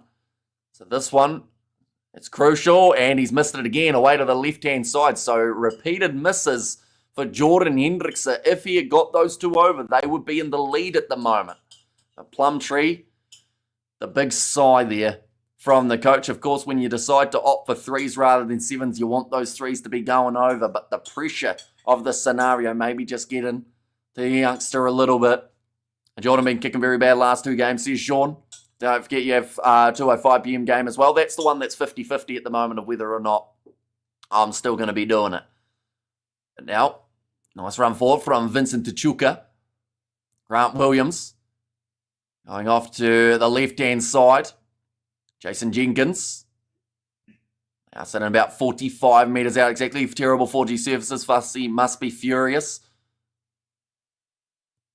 Oh, quick pick and go from Intatuka Machuno. I do see that Sia Masuku has made his way onto the field for Pepsi Butalese. I'm not sure whether that's quite correct, as that's a forward for a back.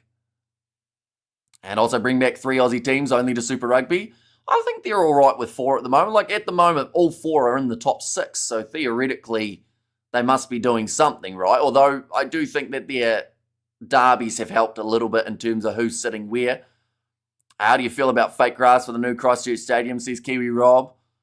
I mean, it just depends. Like, I feel like you've got to see it in action first to know whether or not it's going to be any good. But it's probably one of those ones that you can switch later on. Worst comes to worst, although it's probably a very expensive switch to make. Now, nicely taken there. They have got the advantage for the knock-on at the moment. Edinburgh sitting around the halfway line. Now, Grant Gilchrist. Didn't look like he was ready to use it. Instead was leaving it so that Ali Price could set it. The advantage is now over. They will go the Ali Price box kick. Only 18 minutes left now between these 2 sides. Down towards the 22. It's taken by Dorenzo Julius. Oh no, in fact it was Sia Masuku who doesn't call for the mark, and he's given away the penalty in the breakdown for not releasing. So that's a big mistake from Sia Masuku. We just heard a blow of the whistle again from the referee. What's going on now? Oh, they've been marched back 10 for talking back to the referee, have they? Yes, they have. So having a bit of back check there, the Sharks, they have lost their temper here. And Jordan trying to kick himself out of the box team. Says Sean Masuku for the time to call the mark. Yeah, it's a crucial mistake here So we've seen the Sharks get marched back 10 as well. So I'm not sure what was said to the ref, but obviously something that was not too nice. Locking himself over the ball, though, there for Edinburgh. Interesting about the surface types. I remember sessions on the beach blowing calves. Says Eric. And now rolling maul. They've got themselves another penalty advantage. Richie, they've called him, is still the same maul. He's rolled onto his back there, Edinburgh's player. And I think they're going to check this one. Can the Sharks make a comeback? The thing is, they're still well and truly in this game, but they have been their own worst enemies in this matchup. And plus, a couple missed kicks have not been too ideal for them. Right, it's going to be no try. It's going to be the penalty going the way of Edinburgh. Remember me, my old account got deleted. My name's Jack. What was your old account's name? Was it Song Guy as well, or was it something else? Maybe involving the name Jack. Richie should be in the British and Irish Lions squad. Best fetcher, yeah, he's had a really strong game so far. He was turned onto his back by Sia Khaleesi over the line there, the number 8, Bradbury. So really nicely done by Khaleesi there, but the penalty was already in the favour of Edinburgh. Could be another close game tonight. Chiefs vs Islanders could be extremely close, yes. Hopefully, anyway. Now, rolling maul. Chance again here. Dave Cherry pops off the back. 1 metre short. Held up by Andre Estes, who uses just pure strength to stop him from moving forward. Now, Fenter gets close. Edinburgh chasing the bonus point. They need one more try to get it. Just out from the line. Fenter with another pick and go. Ali Price wants quick ball. And then he's told to get out of it by the forwards. And decide that they want to get this one. Bradbury driven sideways. It's there again for Sam Skinner. Referee just telling the Sharks to make sure that they stay on side here. Have to be behind the hindmost foot. Big slap from Untatuku Machunu to someone in the breakdown. They're hanging on to him. Ali Price going back to the left again. Crowd chanting Edinburgh. They know how crucial this next try could be. And Santa refereeing is totally bad across the competition. Says Sahel, and if it makes you feel better, it's not just the URC though. It's been awful in Super Rugby for quite some time too. And that's going to be a turnover here for the Sharks. A knock on from Edinburgh. At least the Sharks getting possession back. They're only 5 metres out from their line, but they too haven't been, I don't think, clinical enough at times here, Edinburgh. And that is going to be a big kick as well. Gets them to about 30 metres out from the line. Fenter sounds very Scottish, says Daryl. I mean, Sneyman doesn't sound like he's from Leinster, does he? Like it's a competition where you can sign internationals. It's not international rugby, but it's going to be a line out now. Chance here for Edinburgh again. Etzebeth just shaking his head a little bit, as in shaking it as in to wipe the cobwebs away. Might have taken a bit of a shot here. His legs look like he didn't quite have them under him, but he's all right. He's got a mouthful of water. He will continue in this contest, of course. And we have got there Roof. Is the Sharks team the team you support? The area where you live, says John.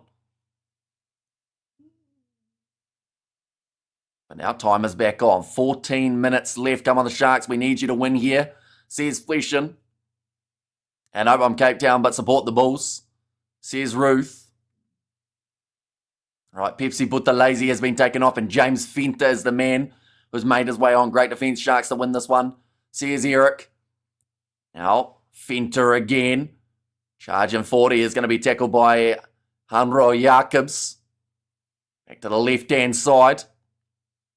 And can the Sharks score a try? They would need one relatively soon, but I do think they've got the ability. It's just whether or not they concede a try. That's the big difference for them in this match, because if they concede again, I just don't know whether or not they'll be able to get back into it. Sharks need a new kicker, says Trevor. I mean, they've got Sia Masuku now out there on the field. That is kicked out on the full again. I feel like the players aren't aware of how wide this pitch is, because that is about the 4th kick out on the full that we have seen here throughout this contest.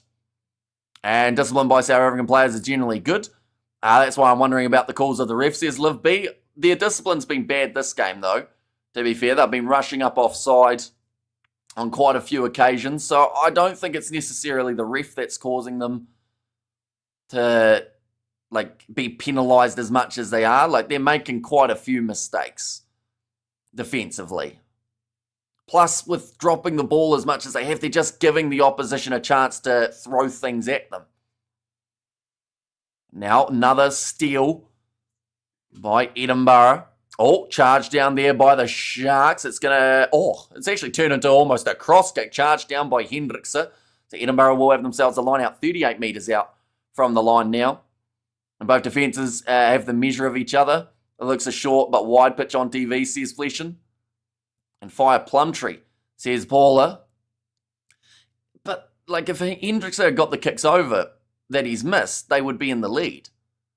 So, yes, you can say sack the coach just because they're losing here at the moment. There's still 13 minutes left. They could still win this game. But, yeah, I don't think Plumtree's in charge of the goal-kicking side of things. He's probably in charge of the decision-making, but I would say that 99% of coaches, when they decide to take a kick for 17 metres out from the post, would expect for their guy to get it. As it line-out-to-line-out game, there's quite a few line-outs, to be fair, definitely with all these kicks going out on the full, but it's kicked downfield now by Sia Masuku, nicely taken by Patterson. He's kind of gone quiet in the second half, passed across but doesn't find anyone. Jumping on the loose ball was Edinburgh. And poor guy Plumtree must be pulling his chest hairs out, frustrated Sharks. Exactly, Hendricks are kicking like LeBock, says Sean. And Jordan is totally off form, says Gavin. And also, we have got there no Duan in the Edinburgh squad. I take it he is injured. Doubt transferred, says Tonian. Yeah, I think, that's a big shot coming in from Untutuka Machunu. He is absolutely bulldozed over the top of the Edinburgh player. Now Fenta tackled by Hanbro Jacobs. There's something I didn't realise in international cricket. The grounds can be all different sizes. Is it the same for rugby? Normally rugby, you want to be roughly the same. There's sometimes a bit of variation in the in-goal area, but normally they are supposed to be that same width. Now, Ali Price back across to the left-hand side again. He almost got himself in trouble there. Fenty ended up in front. Now, cross kick there. And it bounces awkwardly, doesn't sit up for the Edinburgh replacement. I think Duan is being rested, says Viv B. Yeah, they might be resting him till or at least, he's been out for the last 3 games, I believe, from what we've seen. So, yeah, it's either resting or maybe a bit of an injury there. Maybe the Scots piled Hendricks with scotch before the game. And don't panic, guys. Sharks take this out 20 points to 17. Yeah, they've still got a very good chance of winning this game. Yes, there's been a lot of, I guess you could say, rough moments for them. South Africa hasn't produced too many place kickers of late. Says Bruce. I mean, Sia Masuku is one of the most accurate kickers at the moment for URC level, but he doesn't get the kicking tee very often. We have got there, why do you avoid my question about your favourite Super Rugby team? I think I've missed a lot of questions today, Victor. It's not anything personal. Favourite Super Rugby team? You're going to be very bored by this answer. I don't have one. So, yeah, sorry for wasting your time there, but, yeah, pretty stock standard boring answer. My prediction, 17 points to 23 in favour of the Sharks. He's LFG and disappointed in Eben. Just not what we're used to seeing from the big man, and Sharks need an intercept. Who will it be, says Eric? Well, that's the thing. Lucanio, he did have a great breaking run earlier on in the half. So you wonder whether or not has he got something like that in him, although I think the Lorenzo Julius might have come on for him. Moana Pacifica, everyone's favourite man, says Eric. And also, I think pitchers have a 2-metre flex on width. Yeah, normally lengthwise they are pretty stock standard, but yeah, you can have a slightly thinner one in some cases. I was talking to AI and it said New Zealand have more World Cups than South Africa, and I got angry. But then it said Lomu played for South Africa and I forgave it. Says Revenge. Sounds like you've got some terrible Timu-style AI. Now, Shield, he has made his way onto the field. Price is off. Right, Williams now with a box kick, sitting only a few metres out from the line. Eben hasn't played in a while. That is true. He's been injured for quite some time. Same with Upper Lily Fast. Sharks leaving it too late, says Zand. Although they did leave it late up against Zebre. Still got themselves a win in that game. So, like I said, I don't think you can count the Sharks out unless they concede a try here soon. A bonus point for losing within 7 in the URC. That is correct. Also, bonus point for 4 tries or more. Edinburgh have 3 at the moment. And I mean, they'll be disappointed with their kicking as well in this game. They've only got 1 kick over. So, it's not just Hendricks who's been struggling to add the extra points available. Rolling ball here from Edinburgh again, being defended by Sia Khaleesi, who I believe has gone straight through the middle there and got his hands on the ball and manages to win the scrum feed for the Sharks. The Sharks must drop these bot players as they are just there for their fat salaries, says Trevor. That is a big one won by a Springbok there, Sia Khaleesi, though. And that's come at a crucial time. 9 minutes still left on the clock. Anyone's game. Both benches look animals for the last 20, says Eric. There's going to be some very crucial moments, I would say, throughout the next 9 minutes or so. Must-win bonus point win for the Stormers tomorrow versus a Connacht. And the Scarlets need to lose to the Dragons, says Tonian. Jerry knee gone, couldn't drive on, says Jimbo. Now, another scrum. Sitting currently 8.5 minutes to go. Exhausted, tired legs out there, says Ruth. Yeah, it's got to be fatiguing with the pace that these two sides have played. Definitely in that first half. I feel like that's having a lasting effect. Both front rows collapsing, so we will have ourselves another scrum feed now. Grant Williams. He's got pure pace. One of those guys that can change a game in an instant if he gets some sort of space to work with, but they've done well to shut him down so far. Game's still 10 minutes, lots of time for the Sharks to win, says Eric. Exactly right.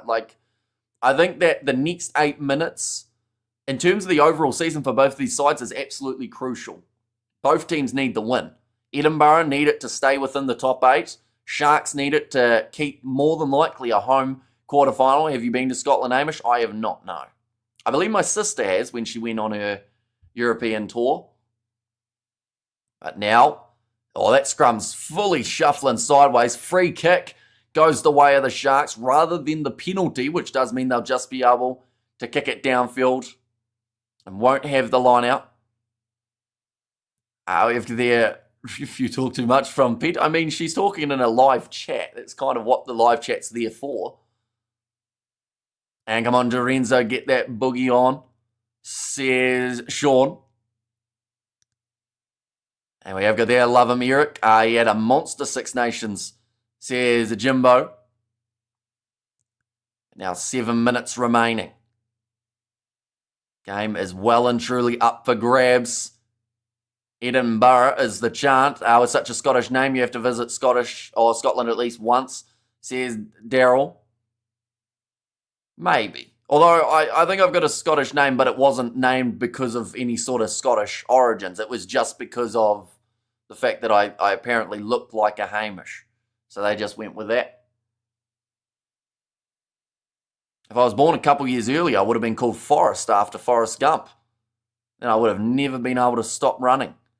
It's going to be knocked forward by Edinburgh. Sharks take this one back 25 metres out from the line. Get it wide, Sharks, says Eric. You don't need a giant to win games. Look at David, says Spider-Mick. Now back across into the pocket. Ooh, a little bit of a fumble there from Sia Masuku. But he's managed to regather it again. And thanks, Peter. I'm excited to be here, says Ruth. Tries to kick him behind, but it's blocked from Shields' kick. And that is a massive mistake. Here comes Ethan Hooker for one of his first runs in quite some time. Rather Hamish than Amish. Or Amish. Says Hans there. Now the Sharks go for a kick and it's charged down by Edinburgh. Both sides making a few silly mistakes here. Grubber in behind from Edinburgh into the 22 of the Sharks. Pressure was on and managing to clear the line. And does put it into touch. Nicely done by Jordan Hendrickse. Everyone's exhausted, says Jimbo. Yeah, there are a lot of tired bodies out there on the field. But now, sitting 5 minutes remaining now, Dave Cherry. It looks like he might actually be going off the field and Ewan Ashman will make his way back on. And come on, someone scores, says Ruben. Someone should exchange Hendrickse for Sasha Feinberg Mazulu. With the Stormers, says just me. Has anyone going to score, says Country Guy. Edinburgh at the moment, that's the thing. I want to say they look more likely just because they've got 3 tries already in this contest. And honestly, they will definitely want to get that bonus point, but it's pretty tough Is your last name Scottish too? Way back, I believe, somewhere there's some sort of Scottish or English or Irish or something in there. They're absolutely knackered, aren't they? Says Sebastian 5 minutes ago. Says Kiwi Robin, well done. See quite achiever. Pity he can't reel in those who are misbehaving. That's why Eben is captain, I think, so that Sia can concentrate on his game. Says Viv. Now 42 metres out from the line here. Edinburgh. 3 points would not make them safe in this game. Once again, they're going to be playing the territory. Shield will go with the high kick. Jamie Ritchie, he's going to go up. No, he doesn't go for it. Sia Masuku does, and he drops the ball, which now means possession for Edinburgh again with the knock-on advantage. Trying the cross kick, sits into the hands perfectly towards the corner, and he's been turned over by Ethan Hooker. I believe he might have been held up there. Two well-matched teams is Eric. It's been very close. I think Ethan Hook has just made a try-saving and also match-saving tackle there to be able to rotate him onto his back. Held up clearly, says Andrew Brace. So they do survive. Ethan Hooker, as well as a little bit of work from Makazole Mapimpi to somehow keep them in this game. If that was a try, it was game over. But it was not. Waiting for the bounce of the ball. Risky play there from Edinburgh. Counter-ruck from the Sharks, but Edinburgh still have got the ball. That 4G pitch doesn't set the legs. So they must have been putting in massive shifts, and there's going to be a drop ball here. Sharks have got themselves the scrum on the halfway line. This is literally do or die for the Sharks now. They have got 3 minutes left in this contest. 81 minutes is a bit too far for. Well done, Masuku and Jordan. Let's just give 10 jersey to Pollard. I'm a shirt as old as Hamish, 25. Says Revenge, I'm on a champ, Hooker and Mapimps. Yeah, Hooker, that's the thing. He hasn't had many touches, but when he has, he's actually been really impactful throughout this game. He's had some nice attacking runs. Has been pretty physical fleshing. Says a Jimbo there too. But now it's all going to come down to the last 3 minutes. The Edinburgh chant is going round the ground. The Sharks, 3 points would not do it for them. They need a try, and they need it soon. Grant Williams, could he be the X factor that gets them over the line here? It is crucial these next few moments. Too much movement at scrum time, and there's going to be a reset. Like they've just said, the Sharks have to be disciplined here, not to push too early, but also not to get too frustrated about a future decision if there is one there. 90 seconds now left. This scrum has used up half the remaining time. I'm also thinking Grant will win it for them, says Just Me. Yeah, if he gets space, no one's catching him. But the problem is, we haven't seen a lot of open space for either of these sides. In fact, well, Edinburgh have had quite a bit, but not a lot for the Sharks throughout this one at the moment. Now we have good there. Let's get physical. Let me hear your body talk. Come on, Sharks. And well, back-to-back losses for South Africa. Edinburgh beat Lions, Bulls, and now Sharks every weekend. Says Ashwin, that is a big scrum, though, and the advantage goes the way of the Sharks. They're going to kick that ball downfield, which will use up a little bit more time. And now they'll be able to kick this one towards the touchline for the Sharks. And well done, ref, says Jimbo, and Scottish taking care of business. It is not over yet, though. Still time. And until that final whistle blows, I won't believe that the Sharks are out of this contest. 4 points difference. Sharks don't deserve a win, sorry, says Espot. Yeah, it's been far from their best performance, that is for sure. But that is a great kick from Sia Masuku to now only put them about maybe 10 metres out from the try line. And come on, the Sharks, says Lilia B. 1 minute now left on the clock, ladies and gentlemen. Whoever wins this game will boost themselves up drastically. For Edinburgh, it will mean that they move up to 5th on the table from 8th. For the Sharks, it would almost confirm a home quarter final. And that could be crucial, as they might find themselves up against Edinburgh or someone along those lines in the next game. It's going to be thrown in by the Sharks. Nicely claimed by Jason Jenkins. It is set, and it is slightly going backwards. Edinburgh's rolling maul defence today has been strong, although now the Sharks start to move. It's going to be shut down now. 5 metres out from the line. 25 seconds remaining. Untutuku Machunu. A drop ball here will end the game for the Sharks. Grant Williams goes across to Andre Esterhuizen, who pumps his legs. Edinburgh trying to get over the ball, but they haven't quite been able to as of yet. Now Hanroy Jacobs, he's almost held up over the try line. New advantage though for the Sharks. Untatuku Machunari is flattened over the line, but just short. In fact, I think his body was over, but the ball was not.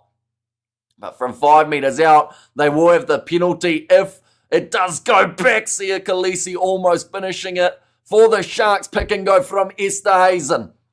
They score now, they win. Passed out wide, and it's a nice pass, and it goes straight to Makazole Mapimpi, who decides to get right in the face of the 15 for Edinburgh. And now Curry gets in his face as well, but that is going to be the end of the contest. It's going to end in a punch-up if they aren't careful. And the last thing that they want to do here is something silly with the Sharks, like uppercutting a player and then having their try disallowed. It's going to be the blow of the whistle.